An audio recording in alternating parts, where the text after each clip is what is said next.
So, ladies and gentlemen, Assalamualaikum warahmatullahi wabarakatuh. Good morning and my warm greetings to all of you who can be present offline and also those who join the seminar online. Yeah, I'm very happy to moderate the session. We will have 4 honorable speakers from 4 countries. The first one will be Professor Koichi Yamamoto from Yamaguchi University, Japan. And the second one will be Dr. Verachai Tanpipat from Katsetrat University in Thailand. And the third one is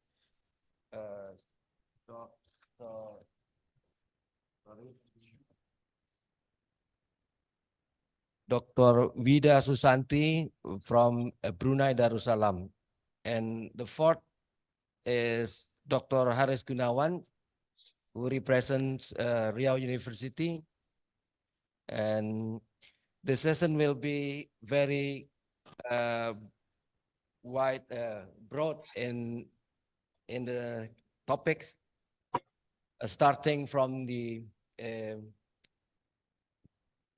rather specific one will be presented by Professor Yamamoto, and the second about the peat sediment transport.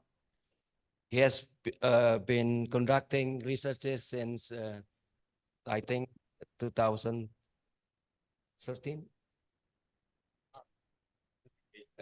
or 18 or 19, yeah. And then followed by okay, I will introduce first Professor Yamamoto. Professor Yamamoto, who is sitting by my side, he is a professor at Yamaguchi University in the Faculty of Environmental Engineering. Correct, yeah, okay. And his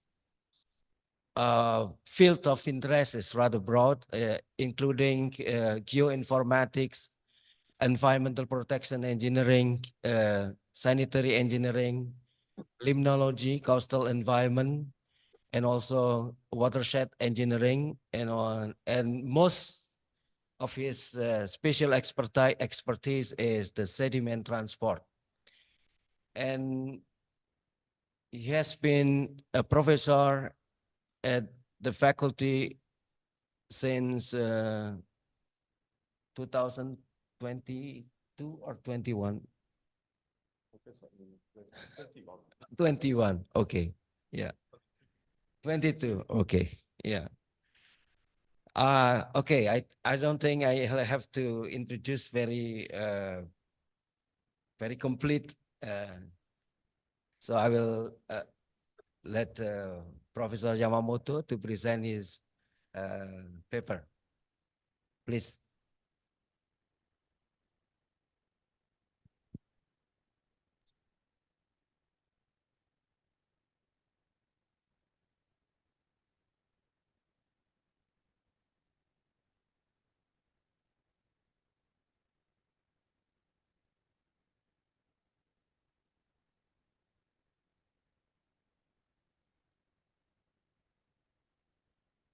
Okay. Yeah. Good morning, ladies and gentlemen.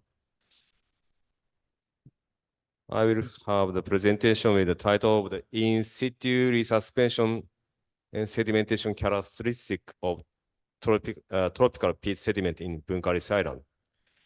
So this topic is rather new. I think the in tropical area,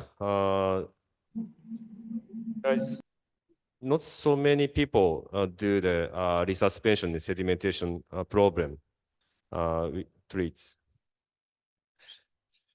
So the coastal erosion problem is already continue big problem in Riau province. So here is the propagation and erosion speed. Unit is meter per year. So Bunkaris Island,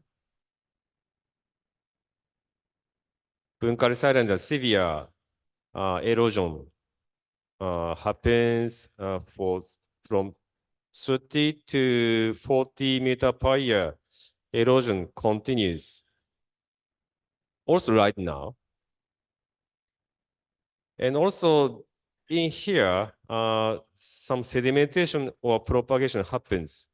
So it implies that the peat particle moves or transported. So the problem of the Bunkaris Island is such like this. So there is a subsidence to make carbon dioxide, maybe 5 centimeter per year. And also there is a coastal areas problem happens. Surely the coastal erosion by wave. And also we found that the coastal bog burst, such as a landslide problem. As a result of the coastal erosion, peat debris or peat particle will be discharged into the sea with dissolved organic carbon. So finally, we lost the peatland, not only vertically, but also the lateral loss of peatland happens now. So we want to clarify the destiny of the peat debris in seawater. So this is some feature of the peatland of the Bunkaris Island. So in northern Bunkaris Island, they are found coastal bog burst, such as a landslide like this.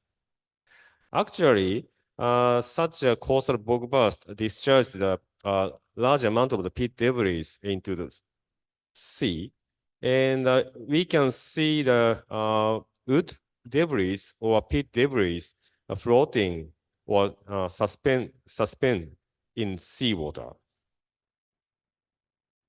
So such a coastal bog burst already eroded here, but soon after the bog burst happens, there happens the temporal tidal flood or temporal peat fan, we call it, with vegetation. You can see here a lot of the oil palm trees stand there on the temporal tidal flood. And such a suspended peat material or floated peat wood debris sedimented in another area, such a newly formed tidal flood is emerged in the other side of the Bunkaris Island. So we face now another problem. This peat will be decomposed or not. So you can see the erosion and sedimentation or propagation feature here. So we extracted the coastal line from the 1988 by Landsat. So at that time, the coastal line is like this, but propagation or sedimentation happens, and also simultaneously erosion happens. So next coastal line is like this. And next coastal line is like this. So we counted the area of the tidal flood and mangrove area from the late 1980s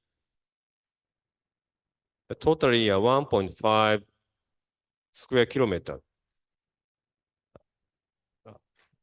formed in here, and as a mangrove tidal flood.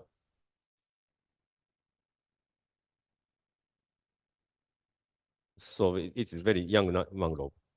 And in front of the mangrove area, there is a peat bar, we call it. So peat debris are sedimented just in front of the mangrove area. And the dating result shows that this peat debris was formed around 2,700 years ago. So we found that this surface sediment is too old to sedimented right now, but it was formed around 2,700 years ago, formed and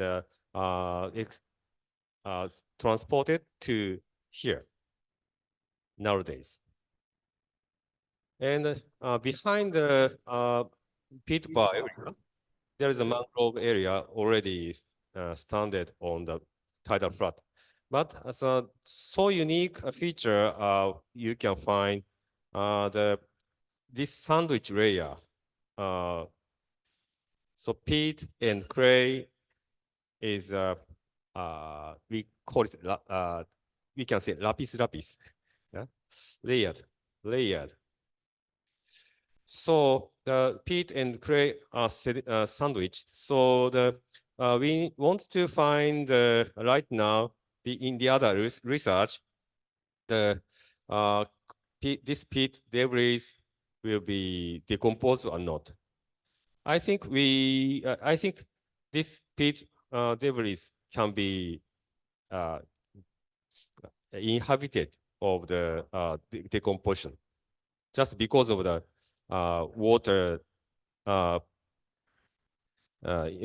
prohibition of the water transport. So before transported to the tidal peat bar, we need to I need to talk about peat sediment particle properties. So the shape and size and densities are various, and also the lower compared to sand and clay. And they are totally organic materials, no minor particles there. And so large particle size, sometimes over 1 millimeter. But erosion property of coastal peat bed sediment or settling properties of suspended peat are unknown. So this is one kind of the peat sediment, suspended peat sediment. So suspended peat sediment will be eroded into water by attacked by the wave and go to the sea with clay particle. So this is an example of peat sediment particle seen with microscope. You can see the large peat debris. They are suspended. You can see the feature of the past plant texture. So we need to clarify how the peat sediment will be transported. So firstly, we tested the bed resuspension. We applied the jet floating device. So we applied jet to peat sediment and observed how much peat debris are eroded. They're tested here. Such a peat debris lagoon. So this is the result. We compared peat materials and clay materials. Horizontal axis is bottom shear stress, and vertical axis is how much erosion happens, erosion speed. So comparing to the two figures, almost same for they are almost same for the critical bottom shear stress. The critical bottom shear stress is a critical shear stress to having erosion or not. So 0.1 or 0.15 to 0.25 will be common. Yeah? And much more features will be should be clarified to by doing the Furim test. We did it in Unli. So applying a flow to the peat-based sediment and observe the trench, observe the peat materials in deposited in trench.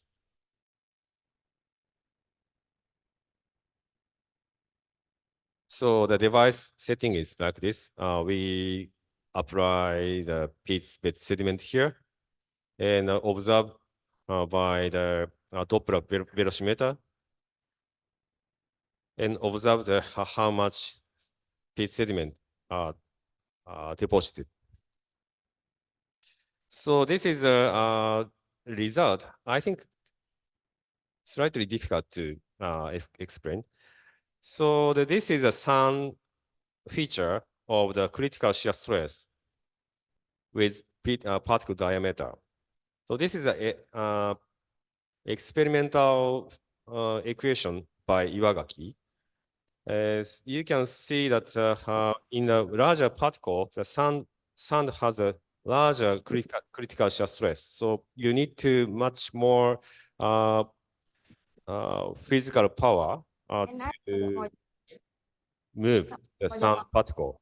But for the peat particles, same critical shear stress, same shear stress for the larger particle diameter. So it means that from a small to large particle get together and move with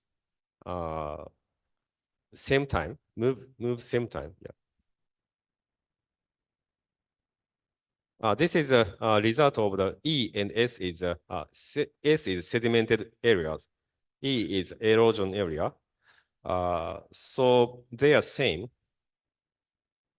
but this distribution of the density is slightly different for the sedimented particle and erosion particle. So eroded particle sizes is slightly denser, have a large density in smaller particles. But for the sedimented area, smaller density in smaller particle. And this is a dimensionless critical shear stress of peat sediment. So this is a sun experimental equation. So this is a sedimented areas one and erosion areas one. They will be same. So you can see the in here compared to sand, the peat particle are easily moved compared to sand. But in here, smaller particle size of the peat particle is easily moved by fluid movement. And also, this is settling velocities property. We measured here with mirroring equipment such as microscope, and also the turbidity meter and so on attached here. This is a result of from 2019 March. So in water, the peat particles are also suspended, and there were much amount of the peat debris as a result of the bog burst near there. So relatively, peat particle sediment concentration were rise up. So in the sea bottom, we could take a picture of the peat sediment. I tried to play this one. Yeah. Maybe smaller size of the image, sorry. But you can see the peat debris settling. So such an underwater camera was, the result was analyzed. So this is a result of the sedimented peat particle feature. This is a major diameter and minor diameters result. So by the image analysis, the major diameter and minor diameter, so the this is a major diameter and minor diameter. So the peat particle in the sea bottom, around sea bottom, it shows that somewhat not sphere, near to sphere, but not so sphere. But we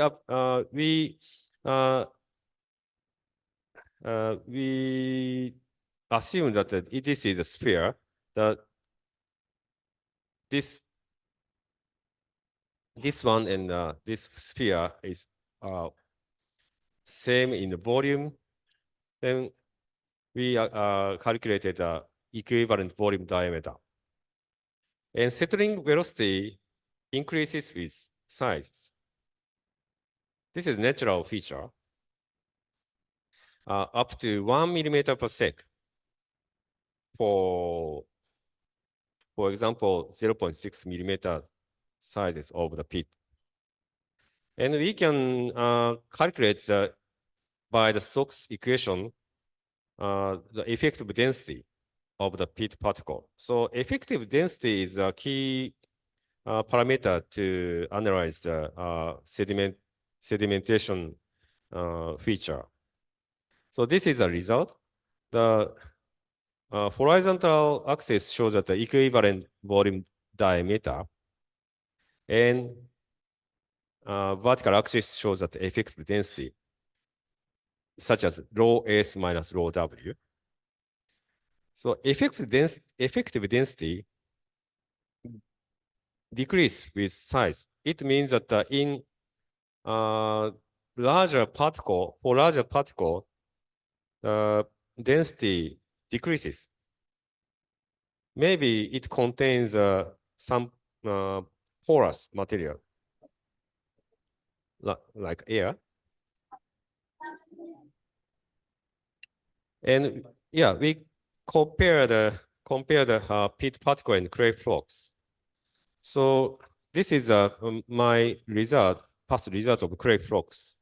So compared to the clay flocks, peat particle is so large compared to clay flocks. And the density is slightly larger if the clay flocks equation is like this. But we can say that the peat particle has also the same feature as cohesive sediment, such as clay. So the conclusion is we can apply the critical bottom shear stress from 0.1 to 0.2 Pascal. So peat particle sediment can also be treated with same way with same way of the cohesive sediments.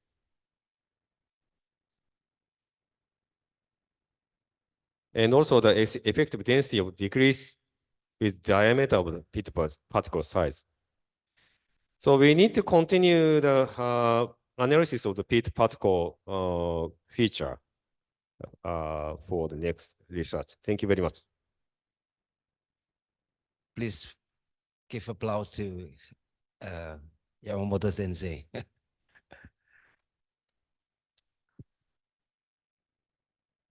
I think many of us are amazed by the detail of his study. Yeah, I'm personally amazed by the detail of the study, but we need to grab the general outline of his study to understand what is his study about.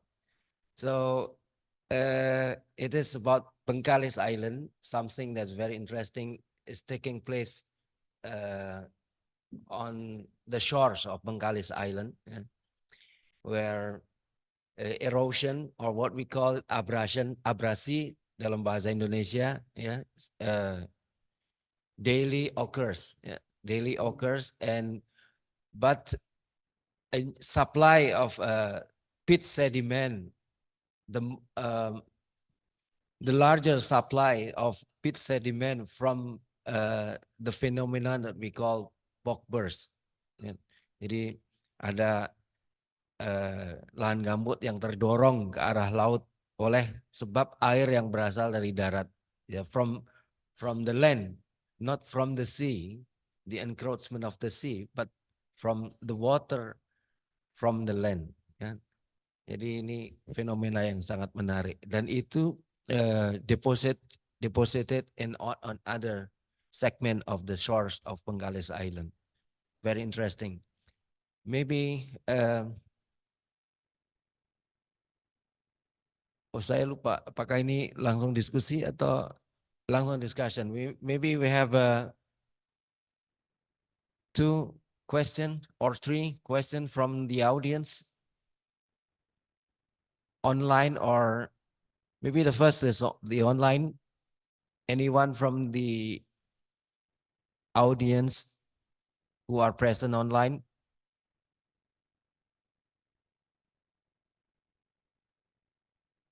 No one raise hand? Possibly from the offline audience? Yeah, Ronnie? Ada?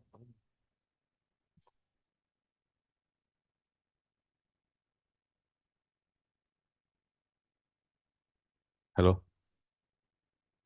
Thanks for Mr. Amar Muhammad for giving me a time. I want give question with Sensei. There's layering between clay and organic matter from peatland. Maybe can show the slide from layering slide.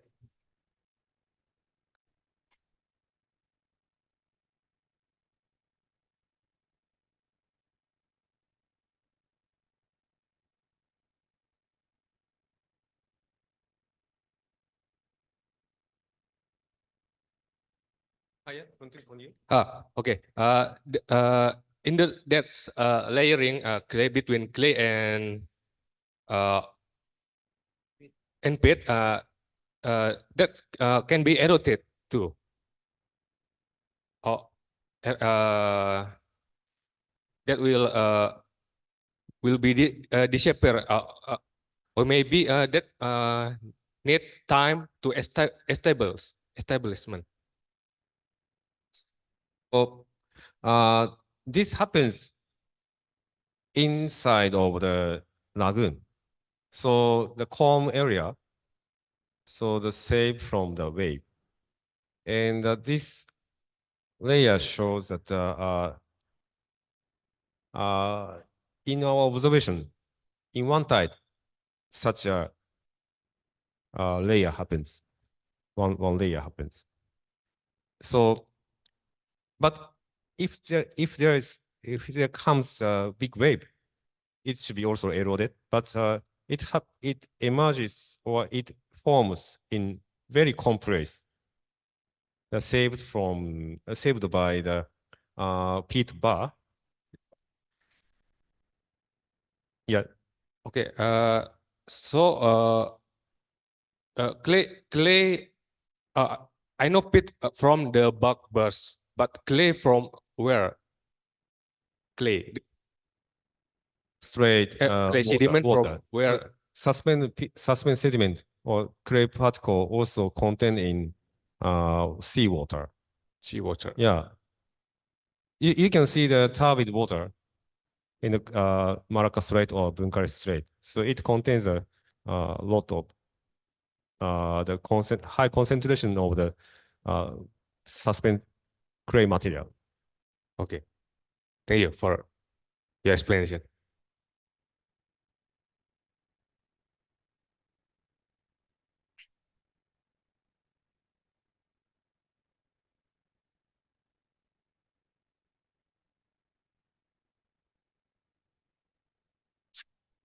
Anyone from the audience?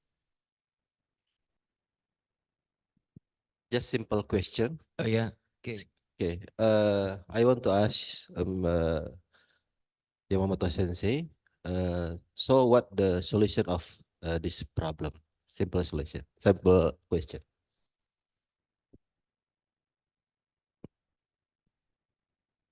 Solution for the erosion problem, right? Yeah.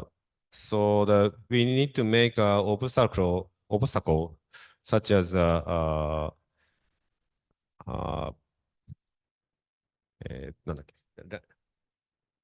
dike, dike to make dike or the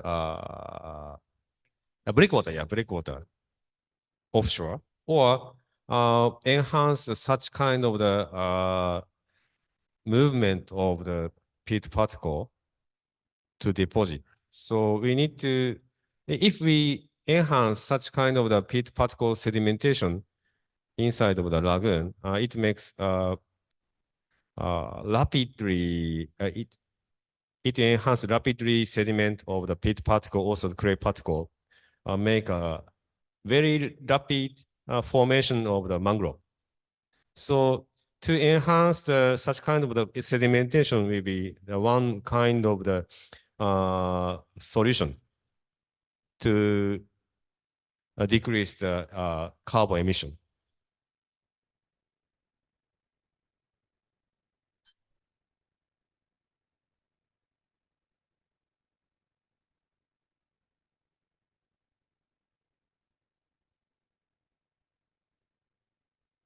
Yes, please.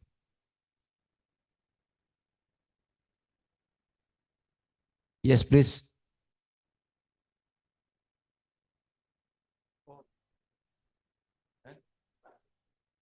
Ibu Wida, please. You raise hand to ask Oh, question. yes, thank you. Thank you so much. It's quite interesting to understand that the pit actually also occurs around the mangrove area. So my question is, the Bengkalis Island, especially on the pit side of the sediment, does it experience fire as well?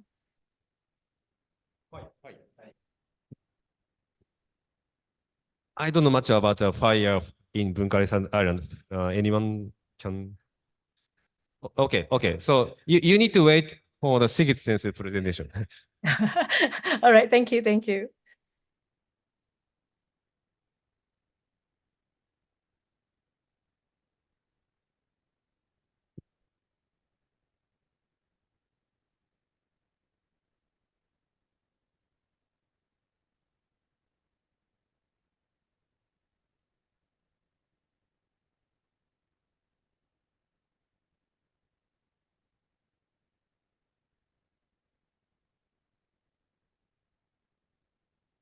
Ya, silakan. Please.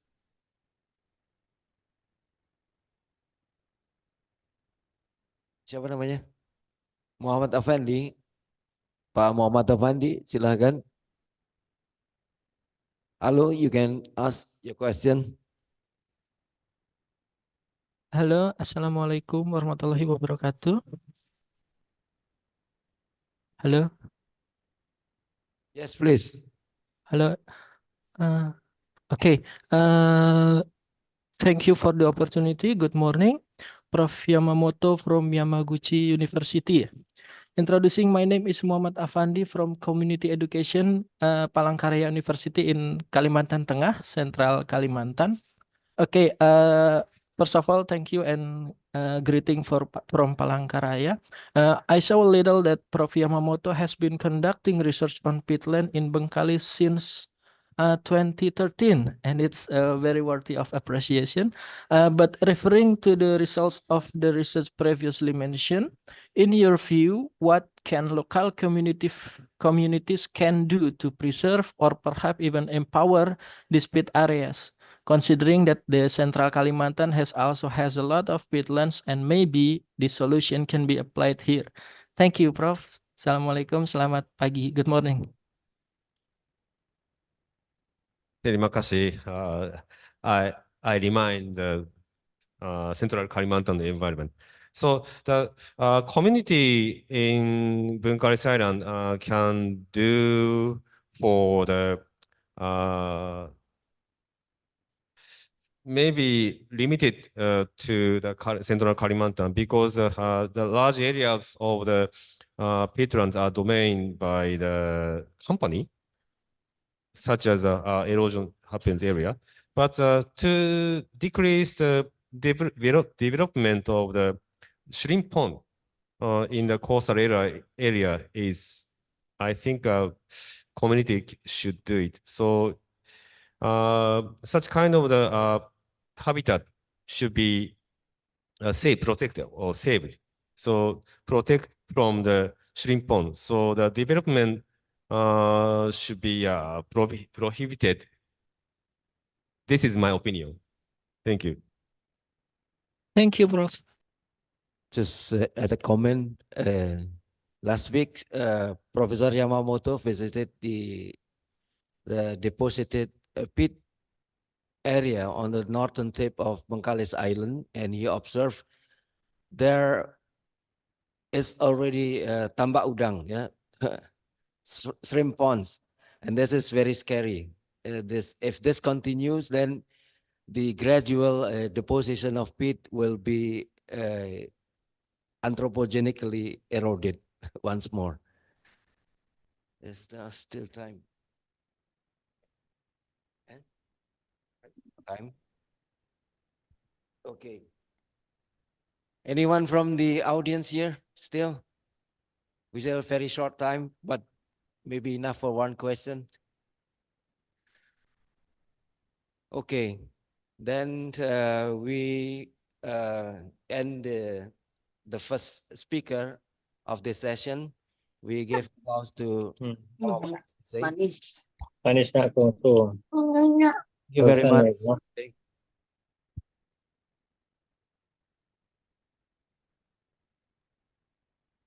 Ibu Ida.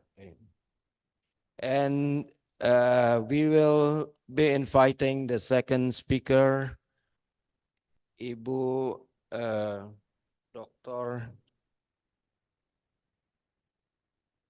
Wida Susanti from Brunei Darussalam.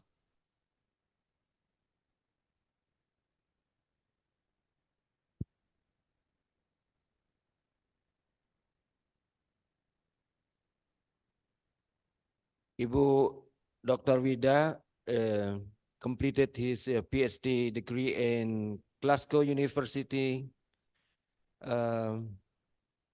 or in Edinburgh University, the master degree in University of Strathclyde University in Glasgow, and she has been doing a lot of projects related to peatland since 2016, and she's focusing on the adoption of technology in mitigation of peatland fire, forest fire in Brunei. Yeah. So it must, that's why she asked about the fire in Bengkalis, perhaps. Yeah. Okay. Dr. Vida Susanti, time is yours. Please present your paper. Right, thank you. Bismillahirrahmanirrahim. Assalamualaikum warahmatullahi wabarakatuh. First and foremost, I would like to thank CPDS Pak Sigit for the invitation. So let me share my presentation.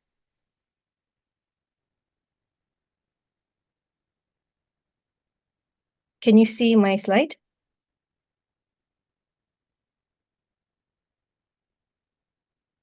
Right. Okay, so my title for my presentation today is Peatland Joint Conservation and Mitigation Actions in Brunei Perspective. Right, so this is basically the outline of the presentation. Right.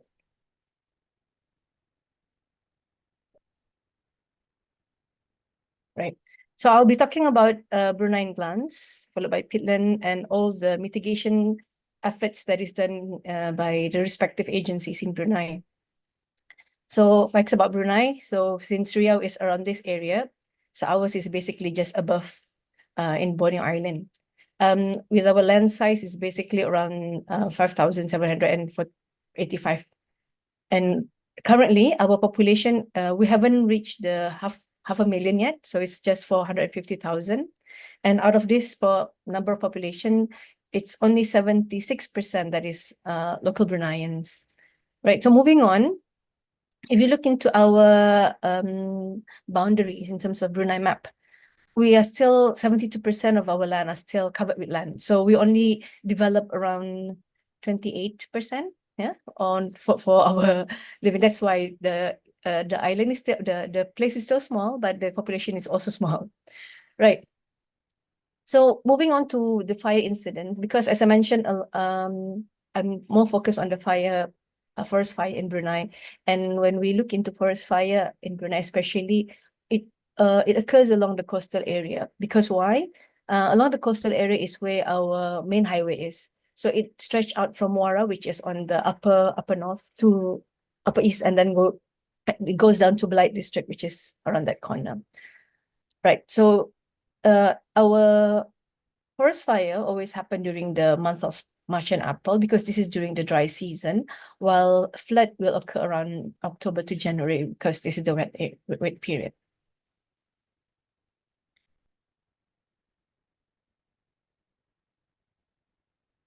So when fire happens, especially along the coastal, in the coastal area, the plantation is mixed. So we actually have mangrove, secondary, as well as primarily.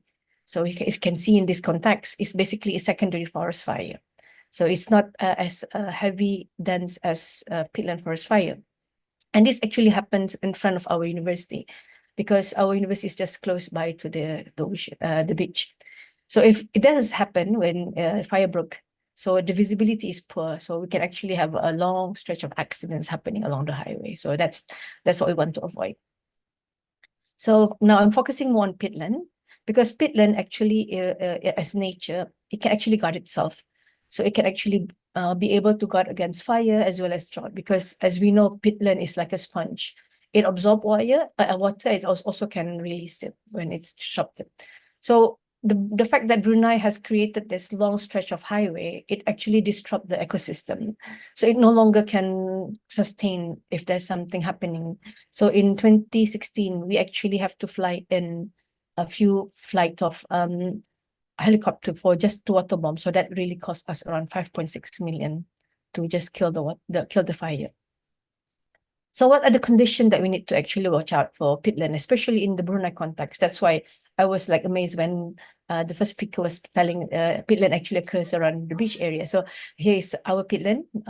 So our peatland, when it's dry, it is prone to fire, especially when there's no presence of water around the area. And if it's wet, it's just nice. We can actually just have a stroll and then you just ankle high or sometimes hip high, in terms of the water height. So this is basically how the peatland aggregated in Brunei. So as you can see, there's a big part of it is actually in Belait district. and it covers almost 20% of the entire Belait district. So it's basically in the eastern part, in the eastern part of Belait is where our peatland area is. And by right, because of the population, it's heavily dense around the top part, but then along the bottom part is still forest, okay? So that's why the occurrence of fire occurs along the top part of Brunei. So when it happens, basically the relevant stakeholders will be involved, such as Brunei Fire Rescue Department, the National Disaster Management Center, as well as the Brunei Forestry Department. So basically in this presentation, I'll be highlighting to you what are the activities as well as the action that have been taken by the respective stakeholders. So in the context of UTB, for myself, I've been involved in peatland projects since 2016. So I've engaged almost all of the stakeholders. That's the reason why I'm able to share with you what we have done so far. So in terms of fire suppression from the Brunei Fire Rescue Department, when it happened, this will be under Natural Disaster Management control. So the commander will then move to Brunei Fire Department. So they will then engage these respective agencies to actually curb the occurrence of fire. And in one incident in 2016, it took us around 98 days just to make sure that the air is clear. So this is the area concern, because our fire station is basically in Riau, which is around 26 minutes to arrive. So if it happens, if we do not take action as early as possible, it could be very devastating. Especially during the dry season, that it can actually huge damage can be seen. So this is the incident when it's happened in 2016. Okay, as we have degrade the peatland area for our housing area. Okay, we are converting it to housing areas. So you can see that those yellow spots are basically the fire occurrences. So it was horrible during that time, but it is needed to improve because for the population to stay around that area. So the most common cause of peat forest fire in Brunei is basically due to illegal farming, fishing, because they actually fish and then they forgot to kill the cigarette butts or even the mosquito coil. And sometimes it's open burning. And one of the most devastating will be when nature comes, which is prolonged dry season. So this is basically one of the things that are the main causes of peatland forest fire in Brunei. So what do they do for Brunei Fire Rescue Department? They will come across these methods. They will do total flooding, okay, and especially when there is open water source, but and adequate water supply. But when there's none, then we will seek assistance from the respective agencies. So trucks of water will then be sent off to the areas concerned. And if it still doesn't fade away, so we'll then opt to helicopters to use water bombing. And another non-expensive way will be to make a temporary fire breaks in terms of a lake or pool. So this will then slow down the spread of fire and makes it easier for the firefighters to reach the area. So some of the difficulties that are faced by our firefighters are basically inadequate water supply, especially when it happens during dry season, because that is when the water supplies are down and the fire areas become more increased. That's the reason why. And due to prolonged operation, the equipment can break down. And then when it's windy condition, and especially when there's no cooperation from the public because they ignore the safety, so it also make the life of the firefighters difficult. And we also have wild animal attacks around the area. So some of their recommendation is basically to coordinate meetings with relevant agencies and to make more awareness for the community around the area. And they also do continuous patrolling, that's for sure. So that's one aspect, which is from Brunei Forest Rescue Department. So we have another group of people where we are under the category of Brunei Shell joint ventures, because as you can see, the area is actually under the concession of Brunei Shell. And there's a stretch of pipelines that bring Belait River to BLNG, which is to process their gases. So because of that, we actually need to ensure that this area are properly protected. So Brunei Shell, with the help of Wetland International, they've developed a number of plans. So one of them is basically fire communication plans, biodiversity action plan, and the most important one is the implementation plan for restoring degraded areas, because they actually are the ones who developed the canal blocking for us. So this canal blocking helped to raise the water table as it slows down the water seep, so it doesn't flow as much. So it stopped the water from flowing. And because of this, we have one incident happened in February 2020, where the fire only happens around the surface area. So as you can see, we're walking on the area, and then it's still bouncy. It's still water down below. So even though it's because of the canal blocking, we managed to stop the fire from going underneath instead. So it's just superficial, but underneath is still water. So that's one good thing by having canal blocking, and the sponge is intact with water. That's a good one. Then another activities that are held by another agencies, basically from Smart and UBD, they look into more on the conservation of peatland. So what they do is, because in this area we have a species called Shorea albida, which is very unique to Borneo Island. Okay, I think it's almost in Sarawak, but I think we still have it in Brunei. So we would like to make sure that we conserve this. So we do in UBD, they do tree planting, tree planting a project so they can conserve and rehabilitate the area. So they have quite a number of people engaged so that they have assistance in terms of tree planting. Okay. Well, for UTB, so this comes UTB, so we created a lot of awareness session, because I think without awareness, we will not be able to grab as much attention as we are now. Okay, so here we are. So in terms of awareness, we actually engage with forestry department. So this is called Heart of Borneo. So this is basically try to involve the youngsters to be engaged and then create, because my students are almost all IT students. So actually develop awareness video, posters, alike, so that people understand the concept of peatland forest fire and how we need to actually curb it from happening, especially fire. So our students actually created the video, and the video was actually used for launching videos, and posters can actually used to inform others what are the devastating effect of peatland forest fire. So we also engaged the National Disaster Management Center, because we would like to know from another angle what sort of help and assistance will be useful to actually look into when we're trying to curb besides awareness. And again, when we created the system, we then share it for others to know. So we are able to actually exhibit it during quite a number of exhibitions, and also presented in Hari Belia in front of His Majesty. And we do a lot of dialogue session, awareness session, where we call in all the respective agency, because we become the focal center to call in, especially when it needs a presentation of seminars, like as such, what Dr. Sigit is, so we're doing as such as well. Quite a few of the workshop, seminars also happening, even though during COVID, we still do it online. And these are some of the clips that I've already done, especially on an area per se. And if it's permit, we can actually invite to actually experience peatland in Badas. So actually bring them for site visits as well. Yeah, and just recently, this was 2 years last year, where we are more involved in terms of data analysis. So since we are collecting more data, we can then do a prediction using machine learning. Okay. So in terms of the technology adoption, that is awareness session early on. So this is looking more towards technology adoption. The technology adoption come about because of ASEAN IVO 2018. We managed to secure a grant. So we're able to adopt technology to assist us in informing us what's happening actually in the remote area of peatland. So this is a collaborative work between Brunei, Indonesia, as well as Malaysia, which is from University Putra Malaysia. And because of our engagement as well as awareness session, we're able to get involvement from the respective other non-government agencies. So for example, we have AITI, DST, as well as ANYAN. These are all the technology and connectivity providers.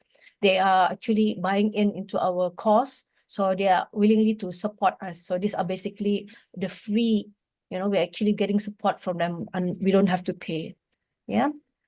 So because of our students have a technical background, be able to deal with technology and hands-on. So we actually develop the technology and we put things together. And this is basically presented in one of the conferences, and we then deployed the solution. Again, we presented the paper as well, so you can actually have a look at that.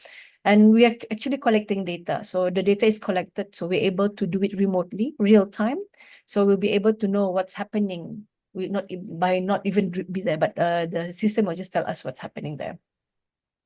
So we have deployed the solution, and we also need to ensure that we revisit it more once in a while, not just keeping it there, because sometimes things happen in remote areas. So we need to make sure we visit it.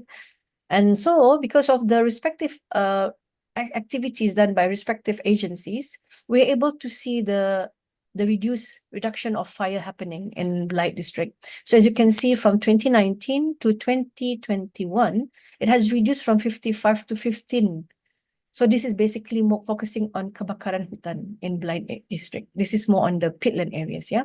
So there's a drastic drop, which is of around 40%. So that's a good indicator. So this is sharing to you the latest update, you know, what's happening at the ground now, because that was 2021. So what's happening?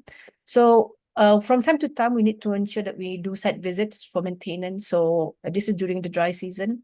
So you're able to see how drop, yeah, the water is, what the water table is for our solution. But as we go in the dryness, you can even see the surrounding. There's no presence of the pools. Usually we can see water pool around this area. And then in October, because I mentioned this is during the wet season, so it becomes filled back again. So it's like a sponge. So sometimes it dries off, and then sometimes it fill up, okay, due to the rain season. Unfortunately, okay, just recently, it was February to March 2024, there was a prolonged dry weather. And as you can see just now, from here, the devastation actually happened on the left-hand side, yeah, because our solution is on the right-hand side. So the fire was, you know, devastating. And then even this, so we were called, and then we were asked by the agencies, and then what's happening? Why are you not informing us what's happening there? Because during that time, unfortunately, our system was under maintenance. So we were unable to inform the alert. So you can see the fire is still happening there, because initially when I show you, it's just on the surface, right? But now it has already entered the bottom layer. So what really happened then? How come no one, you know? So it's basically there was no communication with the non-identified stakeholder, because apparently in that area, there were works being done. They were actually doing cable laying. So because of cable laying, they actually broke the canal blocking. So that caused the water to actually flow. And then the water that's supposed to be stored underneath is then no longer there. Yeah. And then because of also the reason also, because there's always fire happening, they actually created fire hydrants. But those vendors are not peatland people, so they do not know that by breaking the canal blocking, these are the main cause. So during that time, it was so devastating. So we then deployed our improved version to actually detect carbon as well. So this is just deployed recently in May 2024. So hopefully we'll be able to improve this area further. And then we also engage with Brunei, the Darussalam Meteorology Department, where we're focusing on fire weather index. So this make use of the fire DWIS, which is called WHIS. So they look into the fire behavior and give alerts. Yeah, so hopefully by merging these two technology together, we can then inform the public about what's happening around the area. Yeah. So, and then we then also engage with Jabatan Perhutanan to actually give more awareness, not just to the respective agencies, but now this is also on a regional context. So I think we have someone from Riau as well, Pak Satono, if I'm mistaken, during this session. Yeah. So those are basically what the Brunei perspective is in terms of the mitigation of Brunei peat fire. So I would like to thank all this organization for their contribution, as well as being their responsibility in making sure that our peatland area is well conserved. So again, before I end, I would like to say this: we work together for the common goal, because if I go alone, we go fast, but if we go together, we can go far. So thank you so much. So back to you, Mr. Moderator, Dr. Ahmad.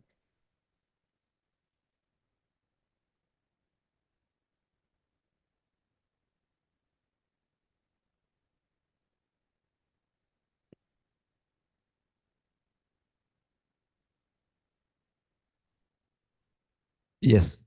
Oh, you're welcome. Thank you very much, Dr. Vida. um, who has presented something that maybe most of us did not imagine, that Brunei has a pit fire problem. Yeah. I think most of us think that the pit fire is associated with poverty in rural area in Peatland, and we always had imagination, or we always have this image that Brunei is one of the richest countries in the world. Yeah. So this is interesting then. Okay, then I will invite question from the audience, online audience, and also the offline audiences. Anyone from the room? Dr. Arifuddin, Pak Arifuddin, yeah. Pak Sigit, Dr. Sigit, yeah. And maybe still anyone from online? When no, then please, Pak Arif.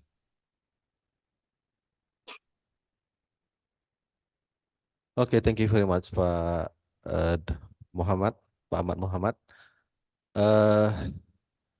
Prof. Filda, it is surprising me that there is the cause of the fire or peatland fire is because of the activity in agriculture. You said that illegal farming and also the fishing. So make me surprised that is there that illegal farming in because your country is not big like our country. So can you explain what happened with the illegal farming there? Thank you. Right, so thank you.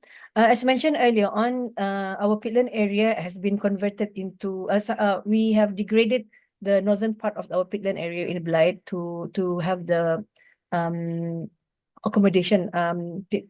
So what happened is some of the people who are residing in that area actually converted the area to their plantation. So you can actually see that they're planting bananas, you know. So what they do is they actually illegal farming, they burn it first before they actually plant the items. So that's one of the reason why in some stretch we actually see illegal farming because of that. They actually burn first and then they plant. In the context of fishing, because as we mentioned, our fire rescue department actually created a pool. They dig dikes, right? So as time prolong, it becomes a lake, a small lake. So fishes actually survive in that area. So what happened is they actually fish, and when they do fishing, they actually burn mosquito coil, or sometimes they cigarette butts. And then when they leave the area, then that becomes, so that's where the fire comes out. So these are the two main contributors in terms of human aspect in our peatland areas. That's why nowadays there's a constant patrolling happening to ensure that there's no incident happening.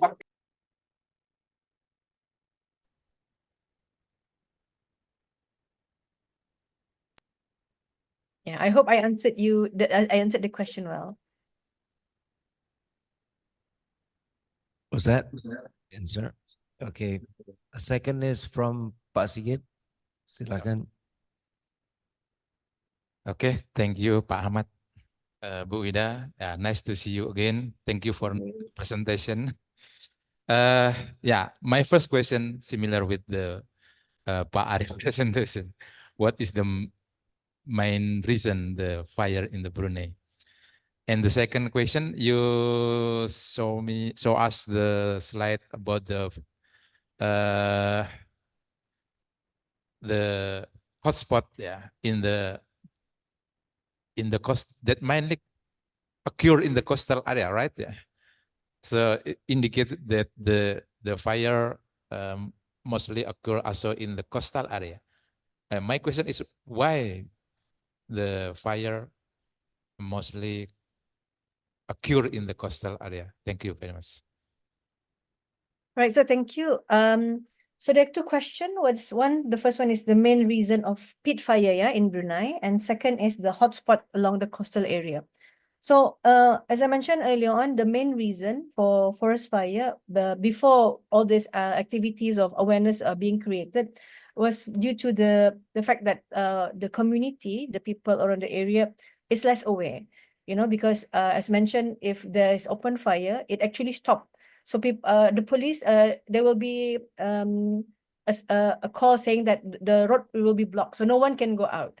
So because of the visibility is poor, so it will lead to accident instead. So along that highway stretch, it will be closed. So no activities will be created. So because of this, the publics are then aware that they shouldn't do this. They shouldn't engage with these activities, and then at the end of the day, it will stop other activities instead.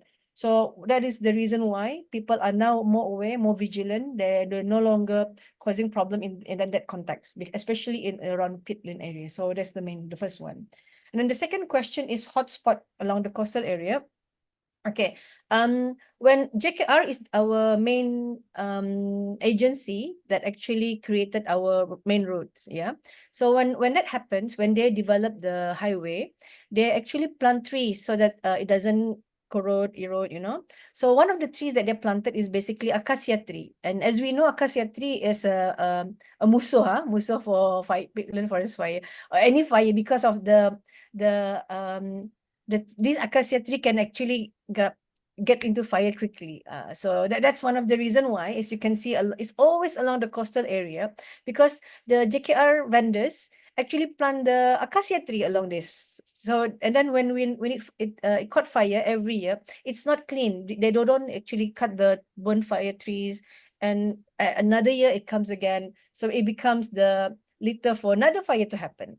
So that's why along our coastal area is always fire happening. So what happened now? The mitigation effort, along our highways, 3 meters apart from the board, from the railing, it will be 3 meters apart. It's going to be cleared. So all around the stretch of highway, 3 meters is already cleared, so that they even though there is fire happening, it will not cause our highway to stop.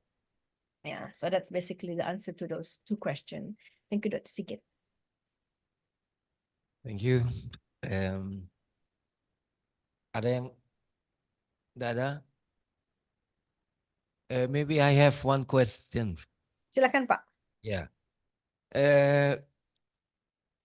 We don't have the image, the impression that from your presentation that Brunei has a very massive water canals. Okay, It is- let me show the slide again in terms of the canals, yeah? Yeah. Could you possibly give us a description about the hydrological condition of the peatland?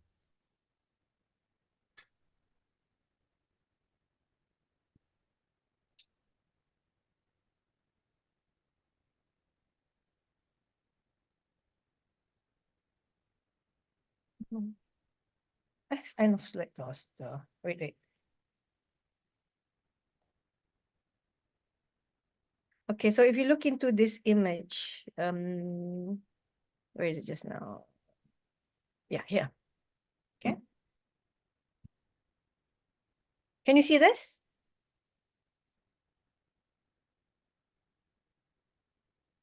Are you looking at my slide? Yes. Can you see the canal blocking slide? Yes. Okay, right. So as you can see, it's basically around 3 meters as well. You look into the distance from the roadside to the peatland area. So this stretch is basically how the canal blockings is done, where they actually scoop the land to fill up this part. Okay, so even though they scoop that piece of land somewhere above before, it actually helps in terms of using the same material along the stretch. So the canal blocking is basically made from the sand or materials from the surrounding area as well. So after after years, it becomes like this. So it basically stop halfway, but then the water is blocked halfway as well due to the canal blocking. Yeah. So another image that I can show you is this one. Okay. So this is where the water stretch as shown earlier on. Yeah. So here we actually have to jump from to actually go to the other side because this is basically where the canal is in between. I hope I make that clear for you guys. This one, nampakkah? This one. Okay. How much is the groundwater level drop? It depends on the where you're standing, especially in this context, because this is where the canals are. We can actually up to hip length nih Pak. Okay, hip length. And then if you walk along ke dalam, it's going to be like kadang-kadang just ankle, ke lutut sahaja. Ada yang kadang-kadang it depends di mana tempat ada pokok tumbang apa, kadang-kadang di situ lebih dalam airnya. Tapi kalau especially during dry, you don't feel the water lah. So I visited Jambi, I visited Raja Musa. They have different peatland context. So that's why in Brunei, when I visited our Brunei punya peatland, I love to go there because I can play water. And then when I went to Putra, Raja Musa in Malaysia, it's just ni ankle saja. So I said, how come the peatland is like this? Oh, okay. So then when it was presented earlier on, the peatland actually along the beach shore. So that's why, oh, okay. So different areas, peatland has different, a characteristic.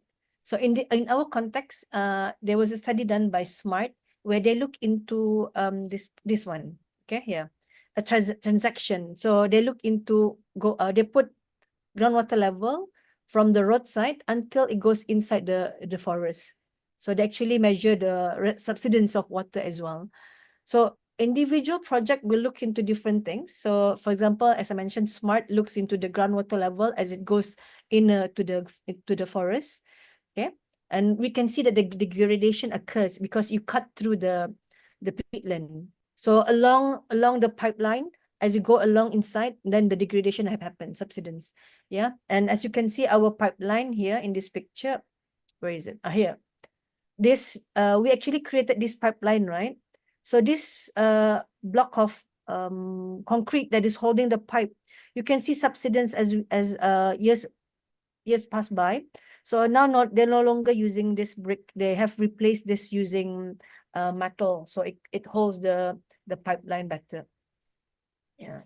So that's why it's very important for us in this context because this pipeline actually carries water from Blight River to our BLNG for natural liquefied gas punya processing lah. Okay. Okay, thank you very much for explanations. Yes, most welcome. Still, anyone from the audience here? Offline? No one raised hand? Ada? Tidak ada. Okay, I think we should give applause to Dr. Yuda. Yeah. Thank you very much for your nice presentations. Terima kasih lagi. Thank you for the invitation. You're welcome. Yeah. So we are now coming to the third speaker. We'll invite wah, dingin sekali.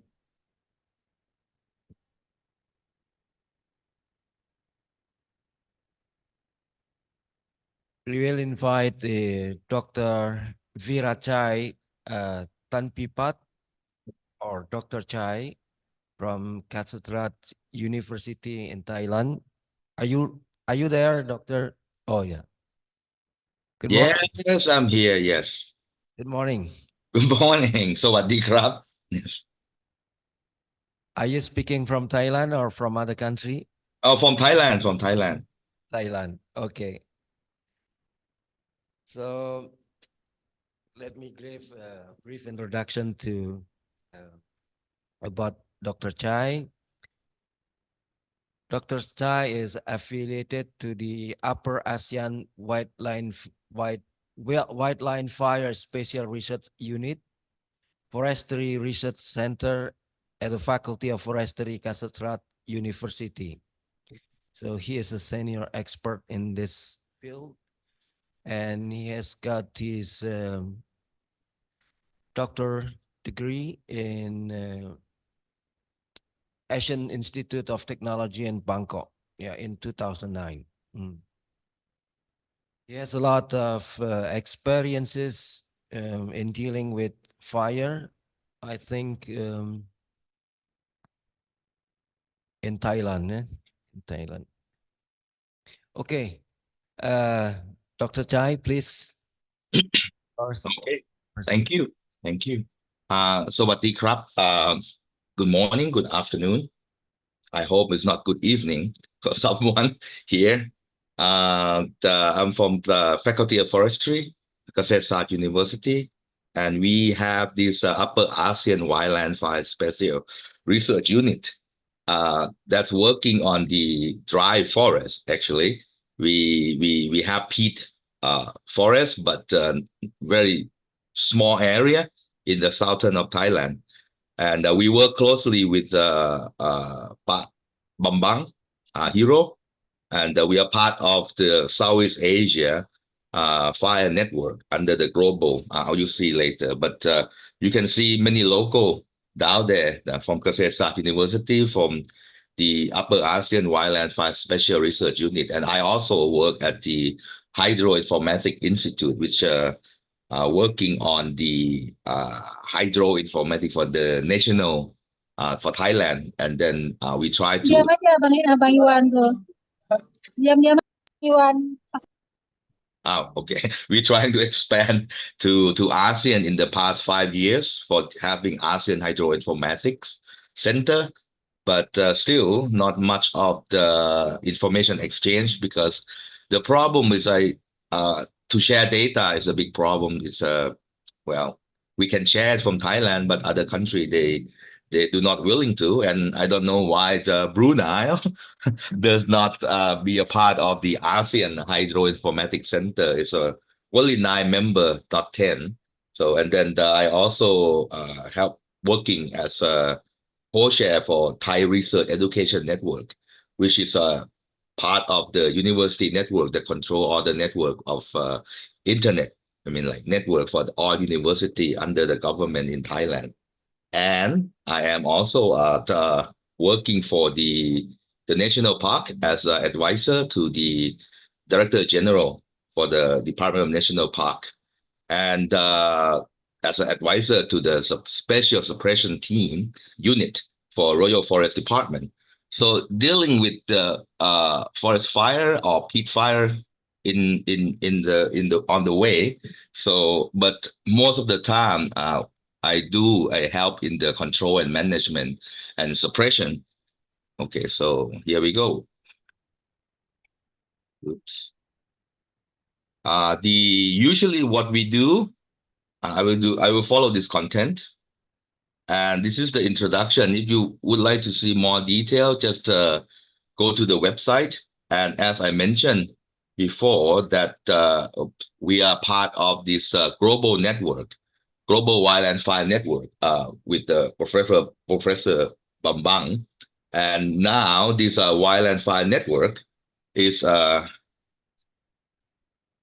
a new name, I guess, because now they have more funding and moving to FAO office in Italy.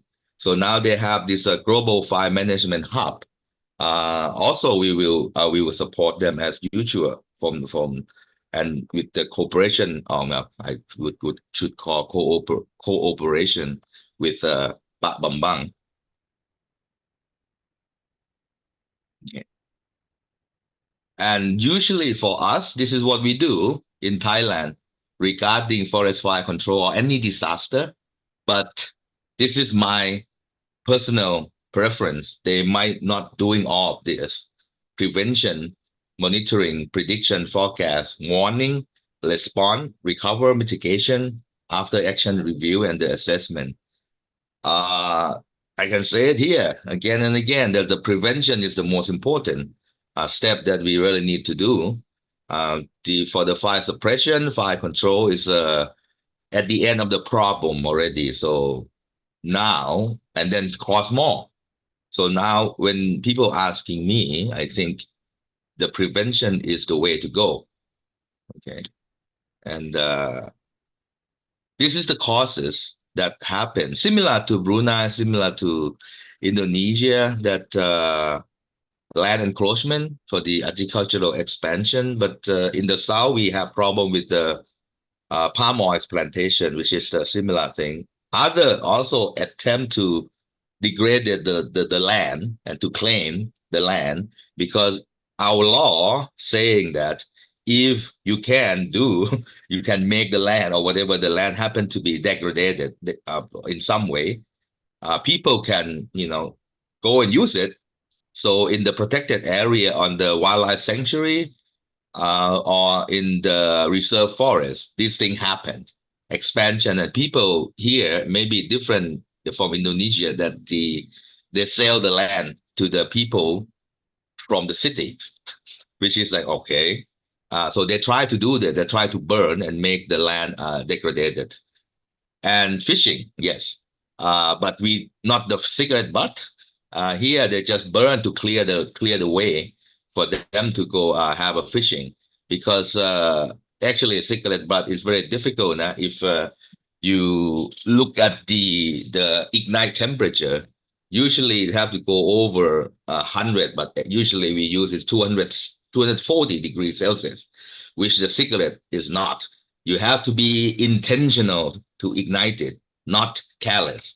So this is for us here. And they also doing the non-timber product by the honey things, and they use the torch and with the smoke, but they don't distinguish it before they throw it away, which would take only a few seconds to do that. So my suggestion now to the local authority now, the forest fire control unit or forest fire control stations, that they're in the particular area in the peat. If this thing happen, okay, you don't you allow them to do it, but you talk to them. Please extinguish this torch before you throw it away, to reduce the conflict. Because if you catch them, it's going to cause a more problem. Here, I didn't say that the conflict also is a part of the authority. If you catch them, they do illegal thing, but you cannot put them in jail for so long, or sometimes not enough evidence, they will come out. And the easy thing that they do to retaliate the authority is to just light the fire. And then we also have this called kajut, that we have a handmade material from the village that do a good sale. And the burning is the way to get a new shoot coming up, a nice one, so they can make a better basket. So the way to get out of this is that just negotiate and talk with the people. If they would like to burn, they can. In what we have talked, they can, but they need to get the permit to do it with the forest fire control station there, and do it together. So it's under control. It's control fire. We can say that control fire or some kind of prescribed burning. And then we also have the arson, the people that some of them reportedly that take drug.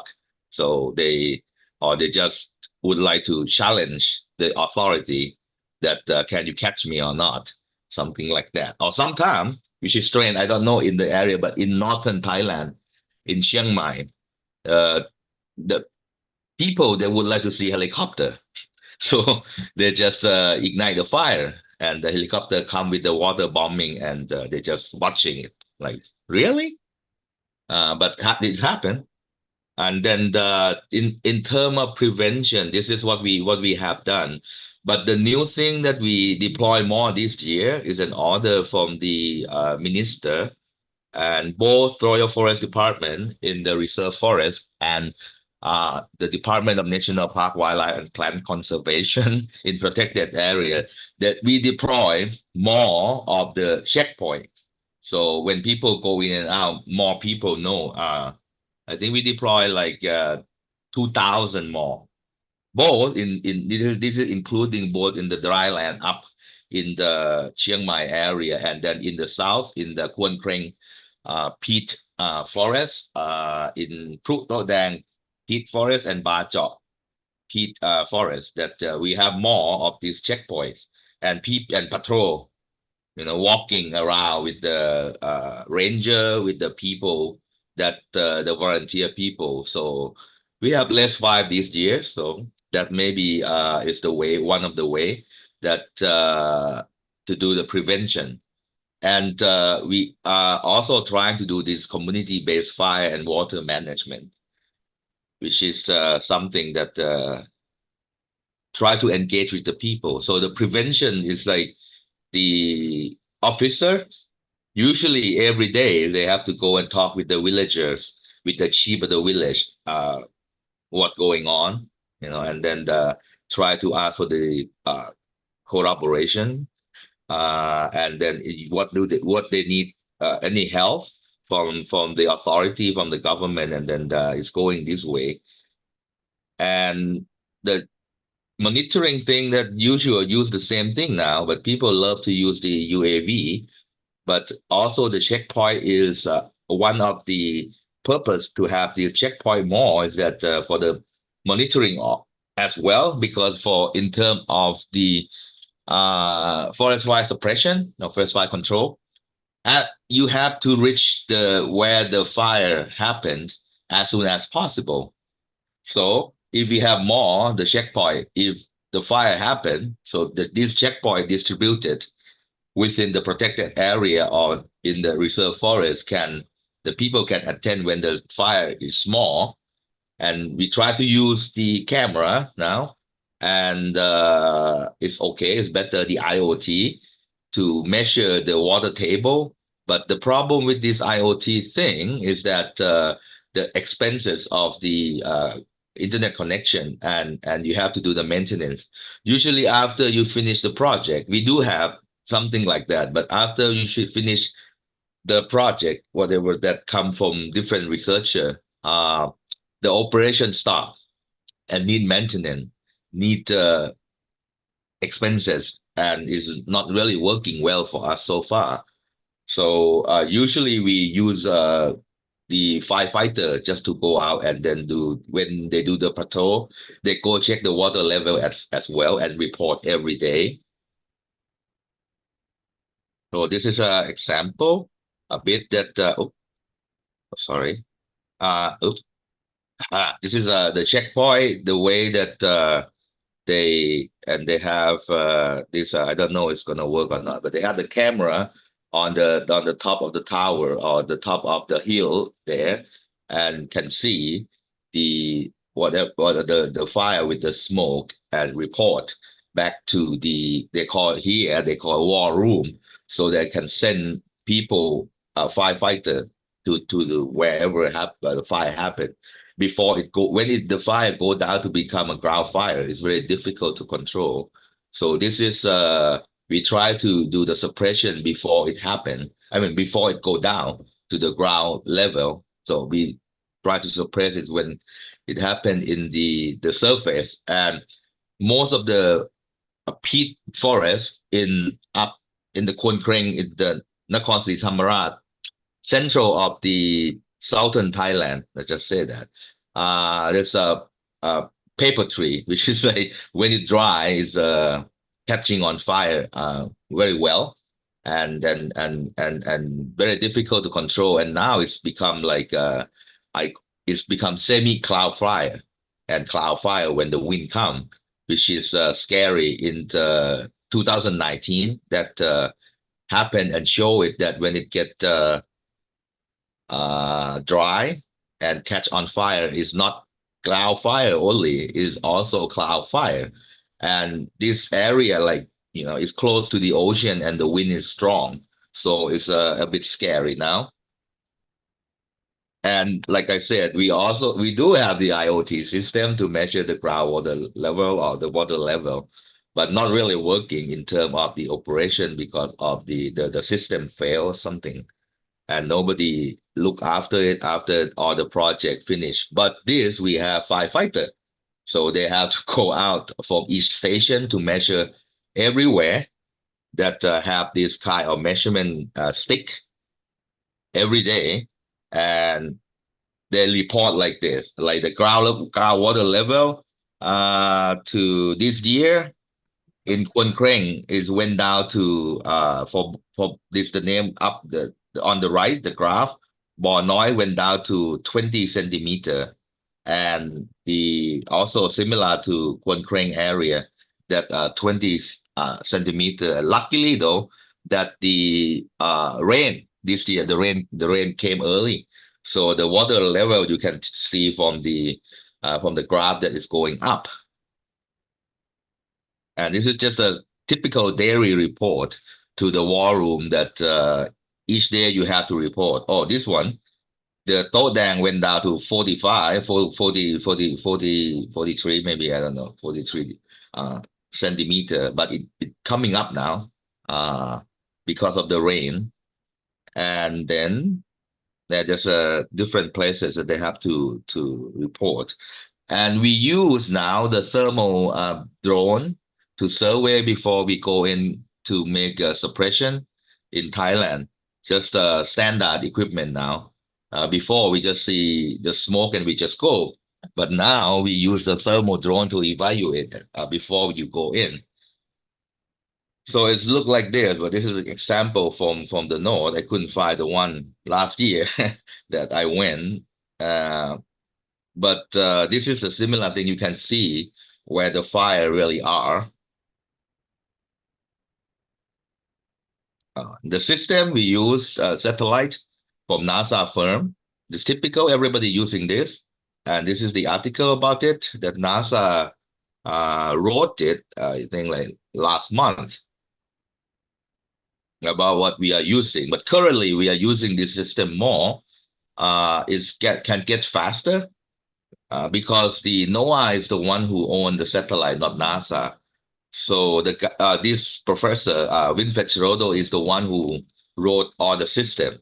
It's a good friend of mine. So I asked him to make another system beside NASA in NOAA, and we can get the alert from the satellite 1 hour faster than NASA because of the time restriction that NOAA can use data before NASA. But now, Professor Bambang already got the alert as well last year, since we had a conference together, and then we talked, and he asked that, we talk, and then let's say we have this, and he said would like to have it instead of NASA. Now the center also using both NASA and NOAA alerts, fire alert. So in this slide, 60 minutes saying at the bottom, but now it go down to 40 minutes. But I don't know how they transfer big data up there in the sky. So this is the fire danger rating system that we are using, but we recalibrated from ASEAN, because Professor Bill the Good and then Robert Fields and Met Malaysia Met Department request 10 years ago. We have a discussion over 10 years ago that we should recalibrate it, but very difficult to get the funding. And finally, in 2017, we got the funding and we start to do the calibration. But lately, in the past 2 years, because I got the equipment to measure in the field, we had the wrong threshold. We did the calibration wrong. So I asked the Canadian Forest Service, because Bill the Good already retired, his staff, which is still working there, and now to do the recalibration. But this year we also tested that the threshold from the Global Wildland Information System that ECMWF doing it in Europe, which have more classes. So from 4, now we have 6, and is fit better in the past fire season. And this is just similar, and just about the fire danger rating system, what happened here in Thailand. So you can read this later. But the main guy who did all the calibration for ASEAN as well is Dr. Bill the Good, but he retired. I don't know, maybe almost 10 years now. So he's somewhere. But we have the forecast system as well that we use the weather forecast from the Hydroinformatic Institute at the 3-kilometer grid to do the forecast for 5 days. We use the 7 days, but as you know, after 3 days or maybe a day, the forecast not correct. And so, like I said, when we request 2022 for the Canadian Forest Service since we have the wrong threshold and we calibrated it wrong, I ask them to recalibrate it for us. So they got the 30 years of the weather data of Thailand that Kylie get it from the Thai Met Agency for the Canadian Forest Service to do the recalibration for us. And in the process now, I have 3 master students from France, Nantes University, that they computer science students that they can write code very well. So I asking them to try to mimic what the BMKG doing for the Sparta system, that we can adjust the threshold as well. So in the future, we don't have to, if we change the threshold or we want to test the threshold, it's easier that way. And they also doing the alert, like forward into the system at the war room of the national park. So the war room can get faster information of the satellite detection. Oh, these are them. Okay, we also have the Canadian Forest Service also on the left is making the manual because of the forest that we have up in the north is deciduous forest mainly, so they're shedding leaf. So we will test the threshold next year for operation and see how it go. But it will be 2 separate. When all the leaf shaded, we will change the threshold for that. So this is just to see that the alert on the right, this is what they will send to the war room. So the people in the war room in each protected area all over Thailand will know about this. Instead of waiting for the main office in Bangkok to process the data, now is everything will be online, and then automatically we don't have to process anything. And this is the new look of the system. It's hosted at the Thai Research Education Network, and this virtual machine is at the university network. So we put the request to university network to use their server. And this is what it look like. So it can go down to where location. You can use this as a, like go to direction with Google Map or any on your mobile phone, and it can tell which forest it's in, which protected area is in which district, sub-district. So easier for the management. So this is just the name of the people that, and then organization, agency that helping us. And when we responded, a similar thing, what Brunei doing or the Indonesia doing, it's just, the same thing, but in different context. So maybe you can look at the picture, which is similar. This is what happened in the south.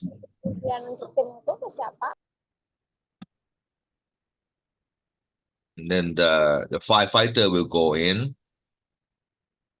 Yeah, using everything, even the bucket.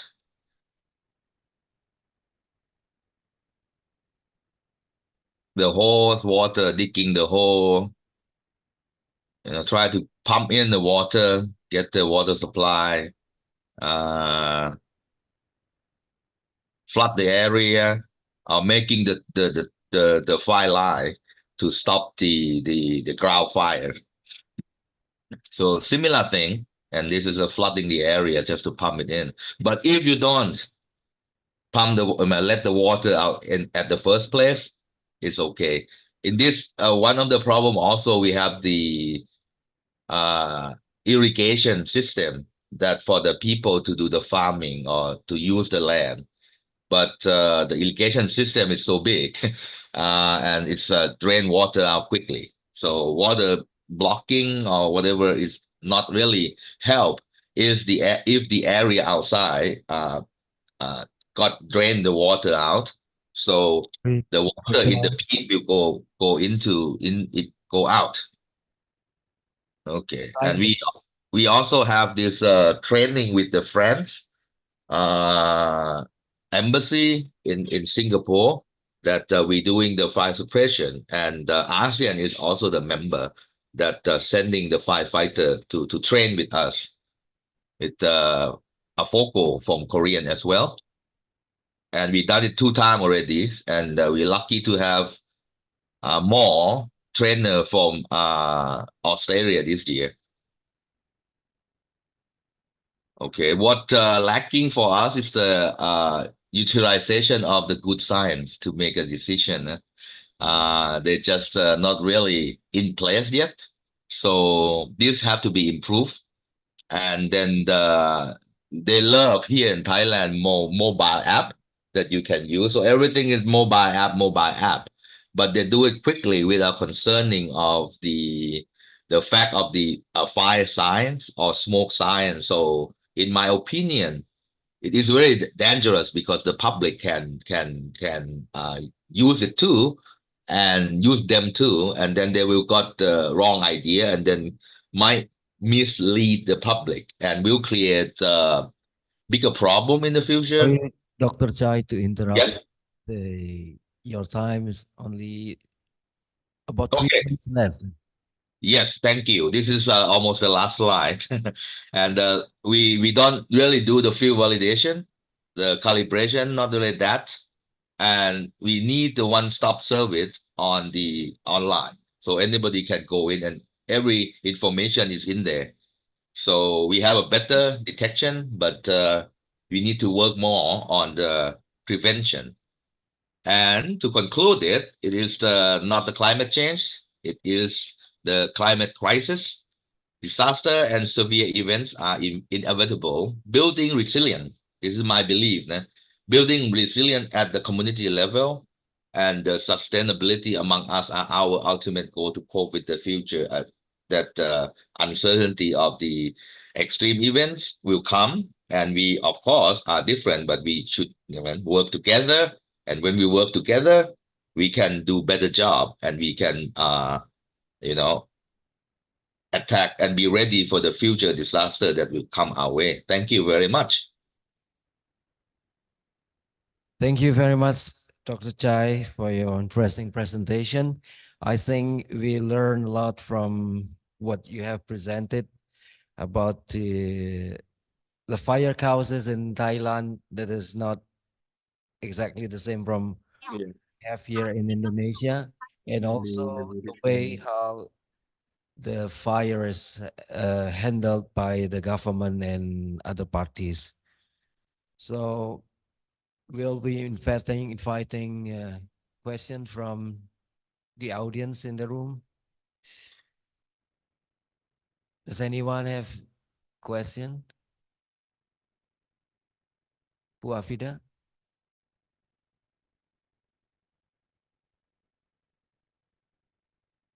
Or someone online? No? Pak Arif.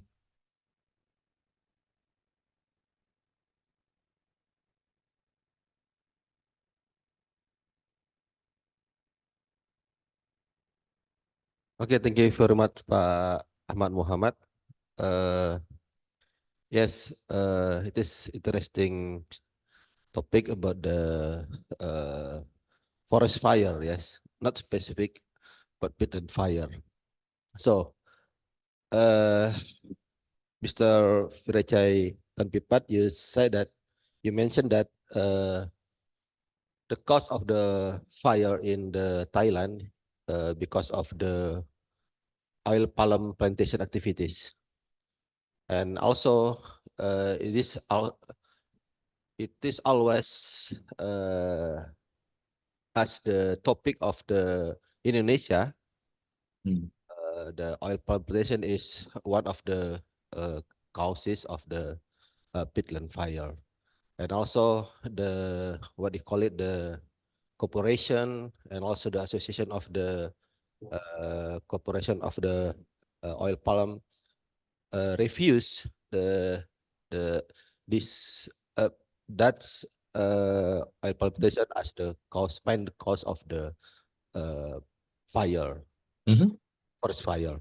Maybe can you explain in the Thailand about this issue, because they defend to refuse that the oil palm plantation as the main cause of the Oh, forest fire.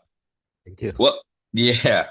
Well, but yeah, for us, it's not a big concession like in Indonesia. So it's usually from the people that would like to have the land, and then they do the plantation. Okay, so it's not like a big thing like what Pak Bambang did a few years ago, that brought them to court, put them to jail. So we are not having that. We have really conflict with the local people that would like to sell the land. Like I said, there's a law that if you can make the peat forest degraded, the people can go in and use it, and then later they will sell that to some investor, not the big one. So this a different one, not the consensus. This is just like a well, I think, yeah, local thing side. Okay, so in Thailand, is it the owner of the plantation? I mean, Mhm. palm plantation, owned by the corporation or by the? Well, they have in the corporation in those area is not burning, or it's not burning. Those area like in Krabi on the west side, they have a big plantation, but it's already converted and it's not peat. So it used to be rubber plantation, and then when the rubber plantation the price go down, they convert it to uh, palm oil. But the cost of the in the peat forest in the east side of southern Thailand is because of the people try to own the land, to have the rights over the land by this forest degradation rule, that people can, if the proof that forest is degraded, people can go in and use the land. Then they will sell this to some investor that would like to have this palm oil plantation. So if the price of palm oil, at least the oil go up, well, there's more of the people try to encroach into the land just to sell. Yeah. Yes.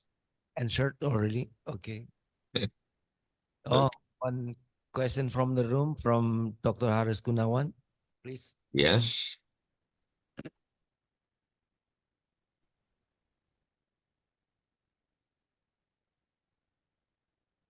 Thank you, Pak Ahmad, and greeting from Indonesia, Pak Farachai Tanpipat. Nice to see Sawadee krab. you, even just virtual. I would like to know, because I heard that fire also very important factor to achieve a sustainable peatland management in Thailand. Mm-hmm. If I'm not wrong. Mm-hmm. Yeah, they have the super Yeah. project. Okay, later I just want to know, is it clear that carbon project in peatland Mm-hmm. is good thing for the Thailand sustainable management? Do you have idea about this issue? Thank you. Well, yeah, for Thailand, they're trying to, but it's very difficult to clarify about the carbon you have. So now they're talking about the blue carbon in the mangrove forest and in the peat as well. I have done before, but I don't know the result. They told me that can get the money from ASEAN. This I have done using the 10 years of the satellite imageries and then do it for the Selangor peat forest. And they claim that with that, we calculate it with the IPCC, the default value and got some that go up. And they claim, the project manager claimed that he can get money for Malaysia through ASEAN. But now we're talking a lot in Thailand about this carbon, carbon money, but not really everyone getting it yet. So it's audit process. The audit process is not, I think it's too expensive. People can do it, but the audit will take all the money.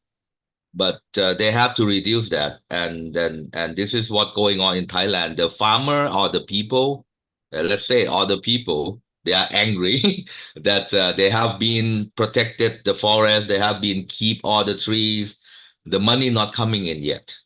But it's just a promise and the promise. So until it is ongoing, until they deliver the money to the people, then the project, I mean, this carbon credit thing will move in Thailand. But so far they have seed money. But then to get the real money, they have to wait, I don't know, 10 years to reevaluate and then get the money. And then in the process, you have to do the audit. And the audit costing a lot. And just a group of people in the office doing it for you. And they got all the money. But people work hard in the field will get less. So if this is the trend going in Thailand, I don't think it's gonna be succeed. They have to switch, giving more money to the people. That's the yes, and Singapore already come take all. They want to buy all from the Royal Forest Department, but I don't know what their decision. They want all. That's my answer. Thank you. Thank you for your answer. Thank you for your answers, Dr. Chai. Thank you. Thank you. Still, oh yeah, one question from the audience in the room. Okay.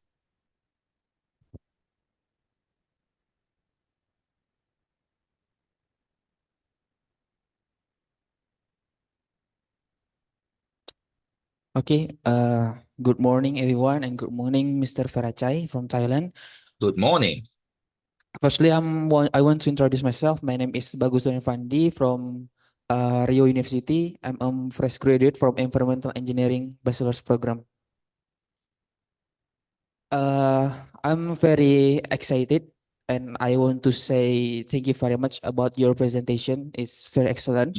You're welcome. About the pit fire management system and existing case from the Thailand. I have one question about my existing condition in Indonesia. Mm-hmm. In my case, because I'm originally from Riau, especially in Meranti Island Regency, I'm very close about the peatland areas. In our case, if the pit fire already happened, many of our people only waiting until BPBD. This is namely about National Disaster Management Agency from our government coming, and like forest police from our Ministry of Forestry. So I want to ask you about how to make good connection of our stakeholder to solve this problem. Like to make a good connection of our community, of our people, of our government and our NGO maybe to make a good connection to solve our pit fire problem like that, because I think I'm see in in our condition in Indonesia, the many people only waiting if Mm. the pit fire uh, already happened, and we don't know about the mitigation to solve this problem firstly like that. Mm. So I want to ask about you how to make good connection of our stakeholder to management of our problem. Maybe you have experience from your country to Mhm. make this problem also. So thank you very much from the question. I don't know. It's still, you can still hear me, right? You still hear me? Yes? Yes. Okay. I just touched something. My screen is saying. Okay. That's why we increased the checkpoint. That's one of the thing that we hire the people in the peatland. I mean the peat forest to surrounding peat forest to work on that. So they get income. The problem is the income. That to link with them, you really have to work at the ground level. You have to go to the village, talk to them, but not only talking, not only telling them, uh, this is the bad thing, don't do that, blah blah blah blah. You need to generate the income as well. That's why the community-based fire and water management, uh, which can generate income to the people, will help a lot. You can talk with the big company to get funding. For us, we have the petroleum company that help. The authority, the Department of National Park, get more money for this checkpoint or do the prevention work, and provide some money income to the people, but it's not sustainable. It has to come from them. So the community base is the way. So it has to come from them. And the thing is, they also have to improve their livelihood. You need to look at the income, how to help them to generate. That's why this graduate thing that they do, the local products that they have to burn. For us, they can burn, but we burn together, so you can have the material to make your product and sell. So we're not just like illegally burn. So now we try to change that as well, and to be control burn, because if you're not, they will burn anyway, because you're not gonna be there for for the fire brigade. You cannot be there all the time, and we train the people to have the volunteer for them to engage to the fire faster, because the heart of fire suppression is suppress fire as soon as possible. So with the assessment that the French friend, the French Chong Michel, he went around Indonesia, and he said, if they go faster before the fire go underground, let's say become ground fire. He think we can control it. But like you said, the problem is you wait so many days and it go down. But then when it go down, it's very difficult to control. But if you could go as soon as possible with the unit, mobilize unit, then you can control it before it go down. But if you could do the prevention and people not ignite the fire, then that's the best. But it's really, face the reality is impossible. So the best way is for us now to do is in Thailand. Now I'm suggesting to do, because some area working well, the indigenous people, they will burn. So let burn with them. Let give them permission, and then we do the fire break. This is how much you want to burn.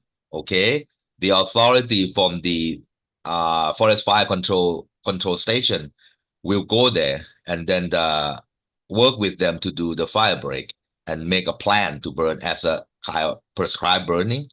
So when they burn, it's not getting out of control.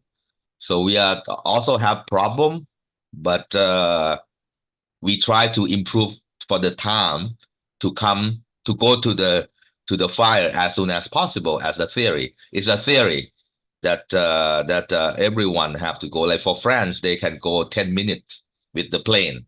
but that's cost a lot. They have the plane flying all the time.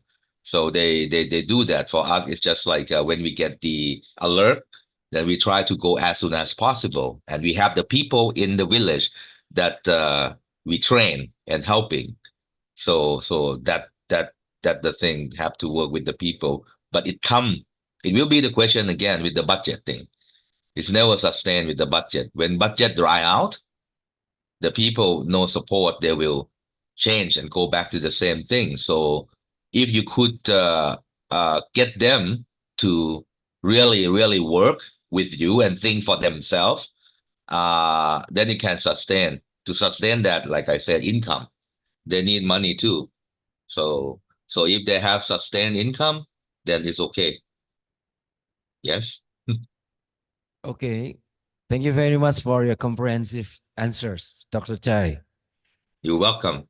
I think now we come to the fourth speaker. So before that, please give applause to Dr. Chai. Thank you. Thank you. Now we are inviting Dr. Haris Gunawan to present. Sini aja.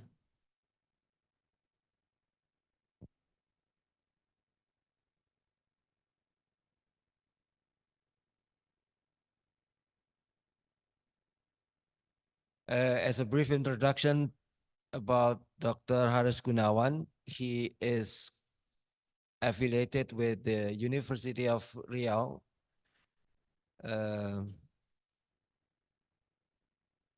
He completed his PhD program in Kyoto University, Japan in 2012.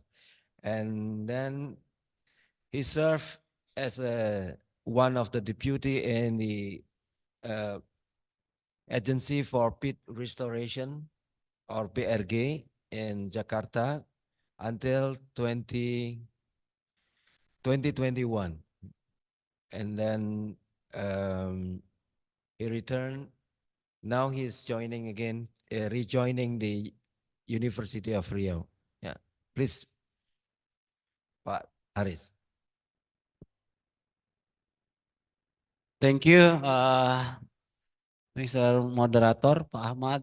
Good morning, everybody. I would like to also appreciate for the organizing committee, Pak Sigit and team, to be here and invite me. Even I also a member of the Center Peatland and Disaster Studies. As Pak Ahmad mentioned that before I joined at the Peatland Restoration Agency and now back to my institution in Riau University, I work at the biology department in division of ecology and conservation, and still connected to the central government still as the division of peatland ecosystem management in the Minister of Environment and Forestry, especially for the issue pollination. And then also I joined with the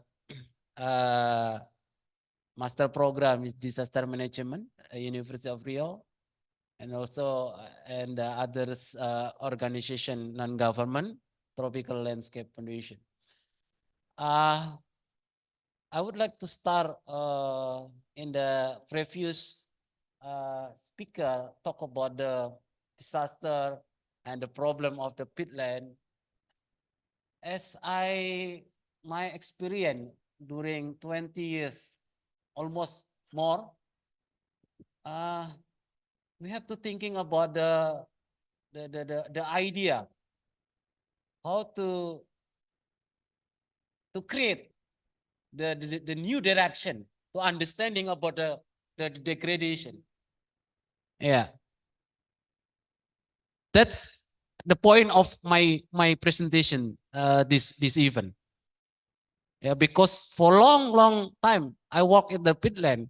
So the question is like a Thailand speaker about the money, about the economic. And let's discuss about this. Of course, I would like to know your idea about this idea too. Of course, many speakers think about the disaster, about the degradation. As in my slide presentation, the first my slide presentation, it's very make a worry about the degradation. And not only degradation, but also create we call disaster, ecological disaster.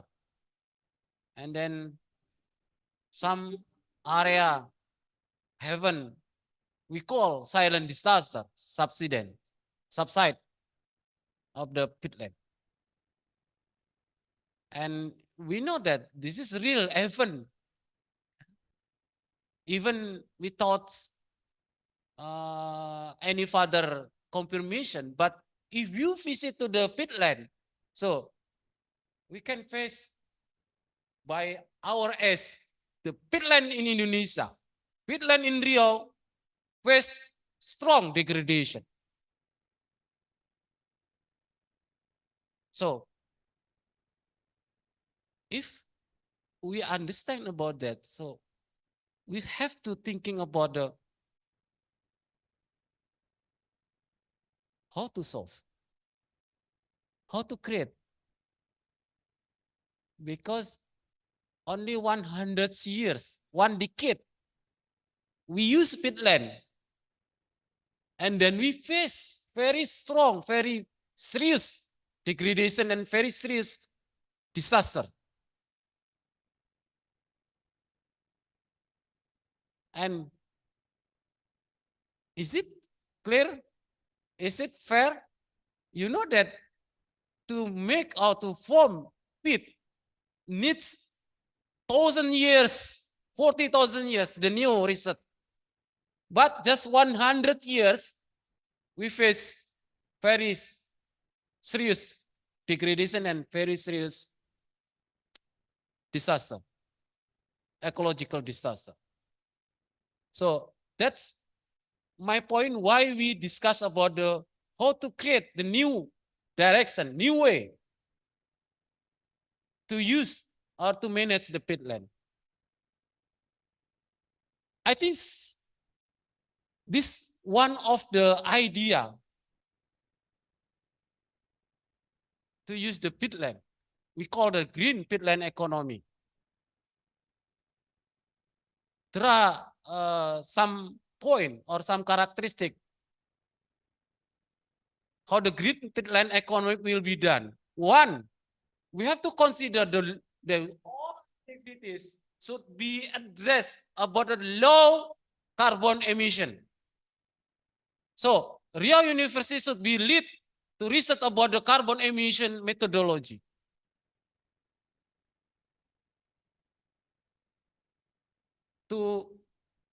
Toward the era green peatland economy era. And the second, so many speaker about the fire and so many idea how to solve a fire. That's one of the characteristic how to establish the peatland, green peatland economy. And the second, we talk about the community welfare. If we visit to the peatland area, so many people still poor.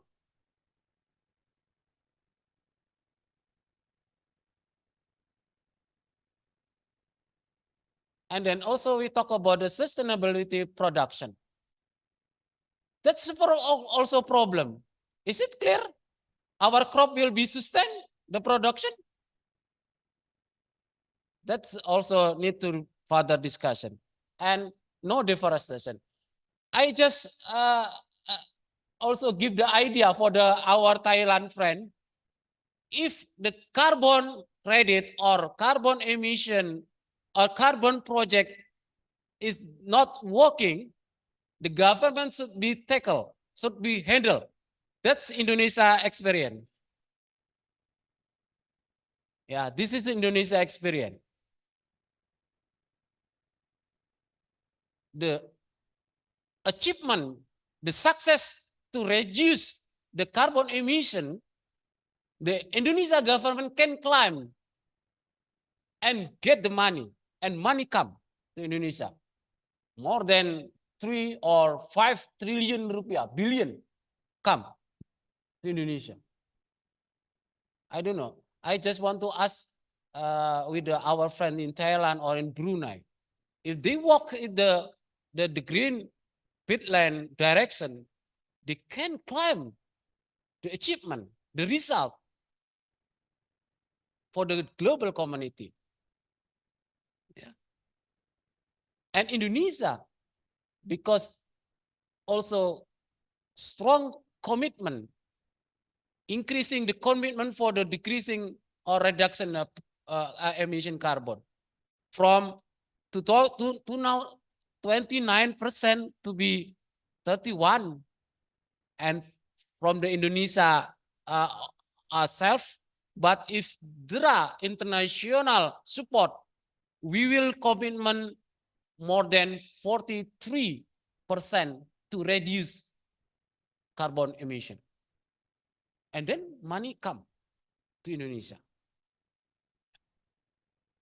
About the peatland, there are almost 5 activities that we can do under this mechanism.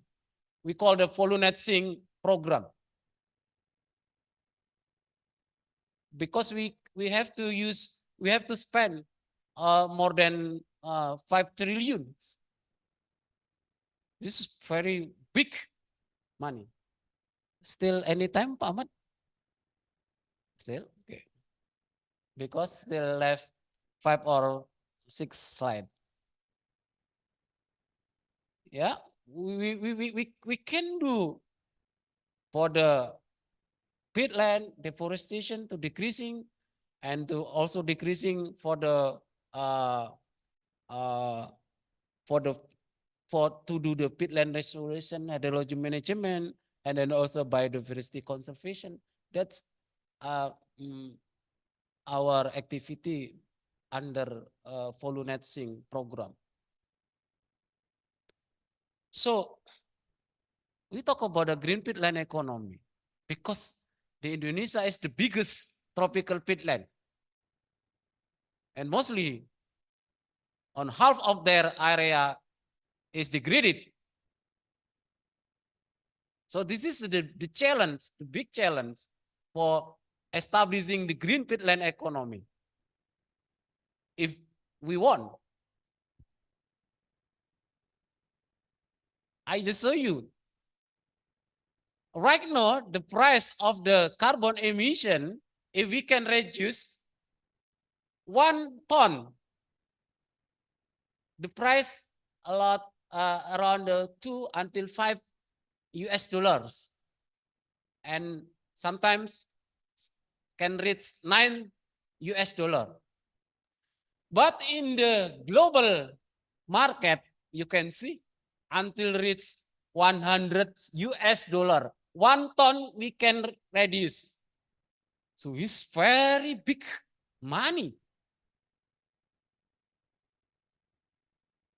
So I provoke the young generation about this. Because the global society very, very worried about the climate change. And they can spend many by using tax, as you see the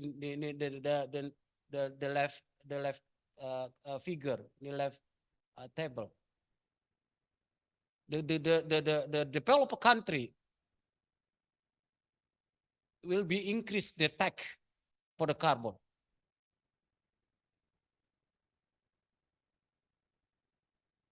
So I just show you How about the peatland in Indonesia? Yeah, this is the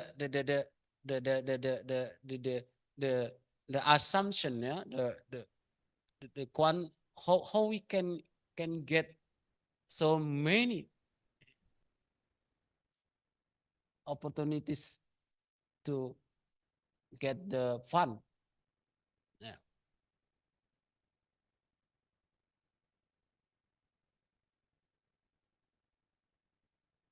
I work at the BRJ 5.5 years, and I will can show the result. Our achievement. You can see our achievement. Sorry, Pak Ahmad and everyone. I would like to stand. The Indonesia just target 140 ton emission, but when we work at the BRJ, we already reach of reduction 181 ton, million ton. So it's already achieved the volume net sink. This is just one single agency. So how about the other agency? Agriculture, forestry, environment and forestry minister. So this is a very, very attractive. Yeah. If we talk about the green peatland economy, of course, the methodology to get to find to be confirmation, yeah, to be confirmed, because the methodology is still ongoing development. Enough? Still 4 minutes. Okay, and the others. This is good sentence. Low hanging fruit. So we just take it in the conservation area, and we calculate, and we will get the money from a carbon project. If one, yeah. You can see the young generation account. Coba hitung berapa. Jadi kecil yang model-model komoditi yang bikin kebakaran, bikin disaster itu. Kalau kita mau serius. Ya. Saya memang sukanya memprovokasi. And the last one, we work 20 years almost in this KHG.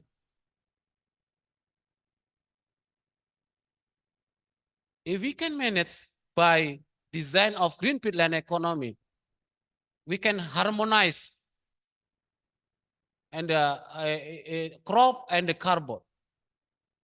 This is, of course, this is simulation, but we have to work hard to achieve this one.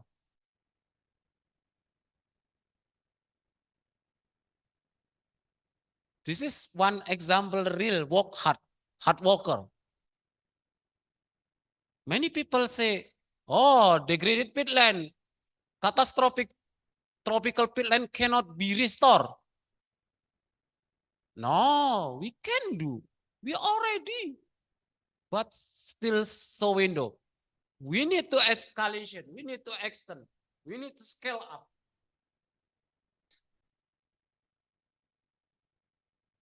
How? Yeah, this is just, we call in bagian hulu. In upstream.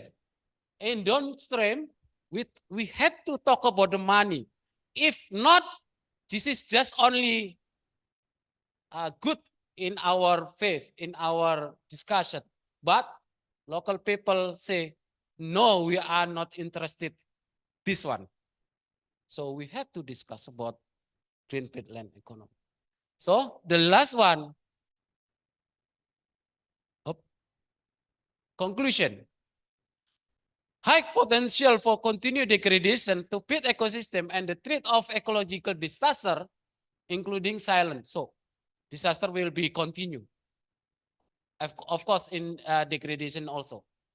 It takes a strong commitment from stakeholder. I just want to know that the new government, because this is 2045, the government will be stopped and the new government will be changed, will be do, and we have to also inform or push them to continue our activities about the pit. And then the last one, the great potential green peatland economy and necessary support for their business ecosystem development. That's still not happen real in everywhere that the country has the peatland. So the ecosystem business development about the green peatland economy should be also strong for our effort. I think that's all. Thank you, Pak Ahmad. Back to Pak Ahmad.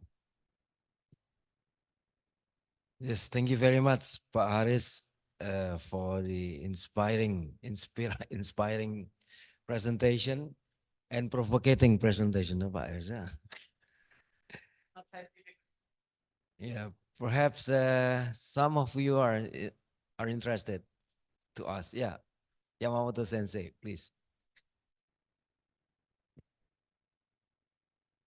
Terima kasih, Pak Haris. Through your few years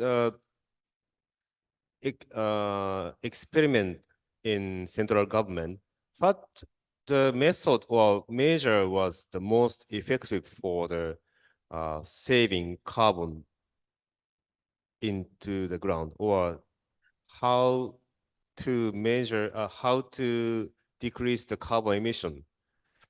So what was the most effective one with your experiment?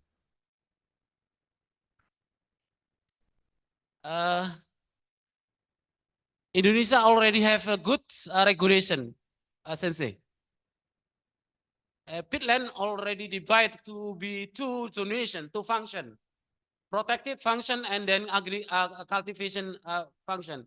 So the first one, we have to strong do our activities based on the regulation. And the second, I think real action about the restoration and conservation. And the third, don't forget to create the new green economic on the peatland. I think there are three minimum for our reduce carbon emission, especially on the peatland. I think that's my idea. Yeah. So from the scientific field, is there any your opinion to estimate carbon emission in the field, or the how to reduce the carbon emission? Or BRGM already provides such a carbon emission evaluation with the protection measures or the illustration measures. Maybe if you have opinion, please. Yeah, in Indonesia already issued 4 methodology for a calculation of the carbon emission reduction of the carbon emission. But of course, because Sensei, I think know well about the step or the stake of the methodology. We call the tier 1, tier 2, tier 3. So Indonesia will move to tier 2 to tier 3. So still open for the scientifically working to improve the methodology, because in the global community still open of course, to measure about the carbon emission reduction. That's my impression, Sensei. Yeah. Thank you very much, Haris. Anyone else? Ada yang online?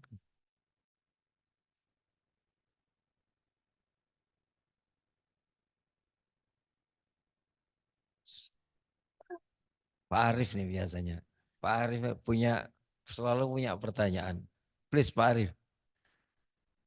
Bukan jeruk makan jeruk karena jarang ketemu. Okay, thank you very much, Pak Ahmad, and also my greeting for Pak Haris Gunawan. Still, still the same similar style, yes. Even though he's not as the what you call it pejabat now, but still similar style. So I want to ask you about the strategy, yeah, because you have experience in the BRG. I think it is not too short, yeah, 5 years in the BRG, about how to achieve the target of the peatland restoration. And by your presentation, you still optimist that we have to achieve our goal in the, you call it economic, yes, politic and economic of the peatland. And maybe it is like utopia, yes. It is not easy to achieve because when you compare the community, and you said that the community that now mostly for the oil palm plantation and also for the acacia forest, how to achieve your, what do you call it, your target, your vision, maybe I mean yes, it is not easy, but how to achieve achieve your dream, yes. I mean maybe your dream to achieve the condition like you in your dream. Thank you very much.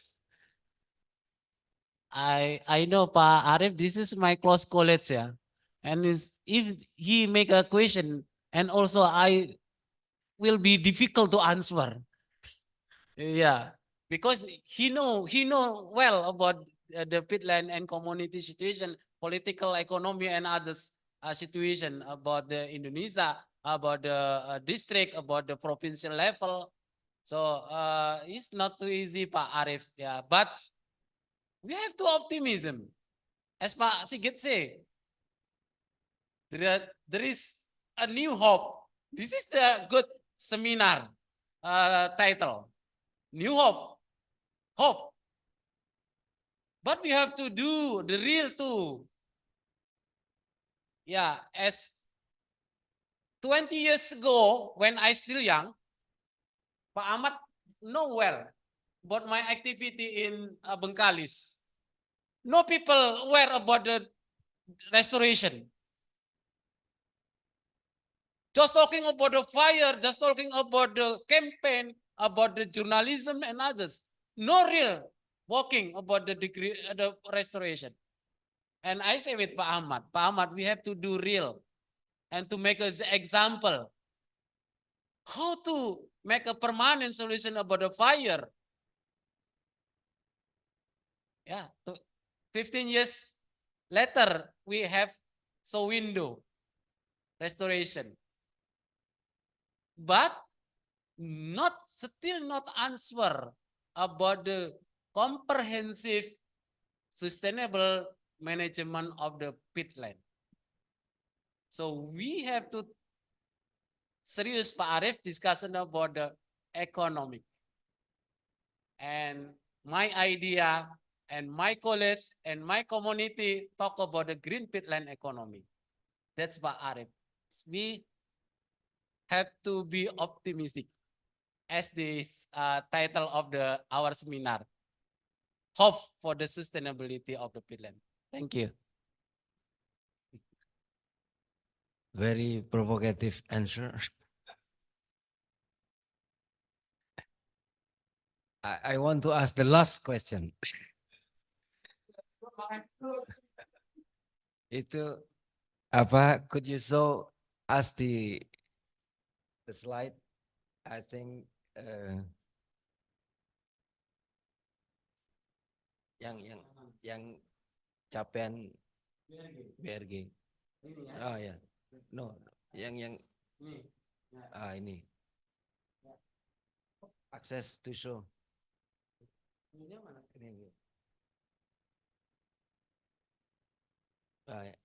Bukan yang itu, yang ini dia. Oh. So early findings ini ada estimated that 181 million ton. Has it become money or it has not become money?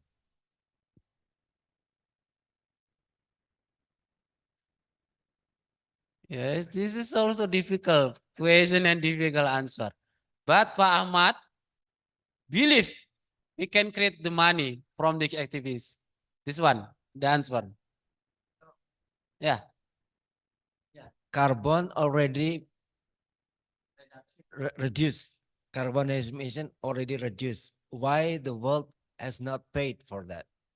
That is the question.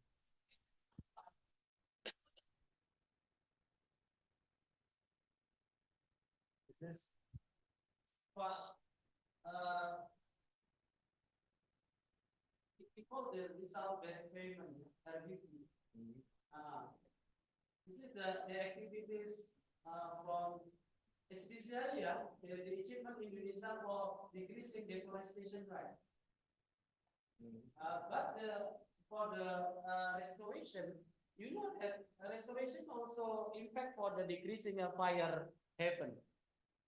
So that's also the achievement or the result also can be clear. Bajunya untuk latihan apa? Yang kuning tua ya lagi. Ya udah, kuning lagi. Many funding come from the donor, from the international institution to support us. I think they know that the restoration is significant. The reduction of emission, even not directly can complain, can claim ya Pak Ahmad, perhaps ya.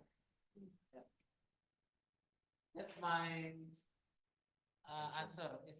Of course, this is difficult answer. Thank you Pak Ahmad. Someone raise hand. Nih. Ya. Oke, siapa?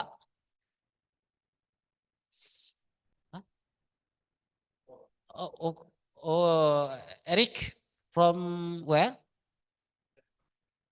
Oh, apa pertanyaannya?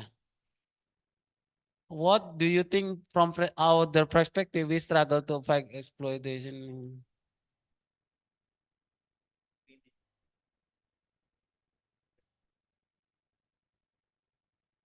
Could you provide the greedy of people data?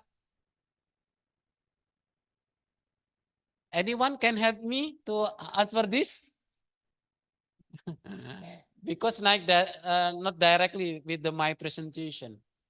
Yeah, this is also I have 3% and it's very difficult to answer. Pak Arif, Pak Ahmad, and this one. Yeah, but I think the naturally people want to make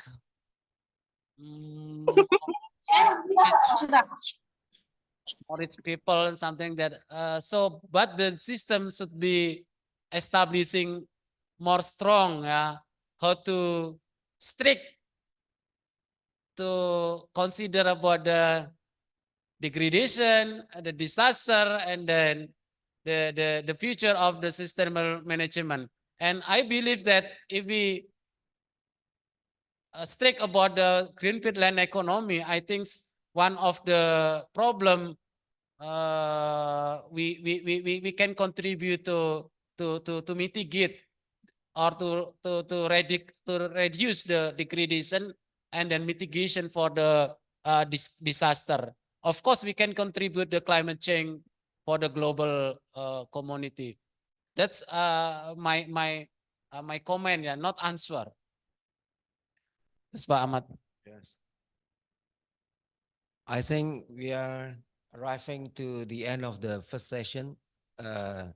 Because it is Hari Jumat, then we need to go to the mosque for Friday prayer.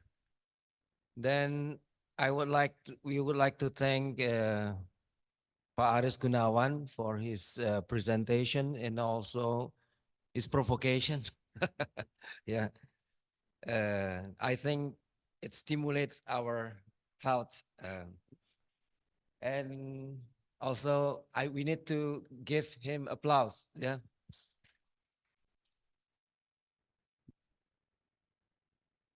And so I gave him to Pak Sigit. Oh, langsung. Okay. Then I close this session and thank you very much for your kind participation and attention. Thank you. See you for the next session this afternoon after the Friday prayer and lunch at 1:13.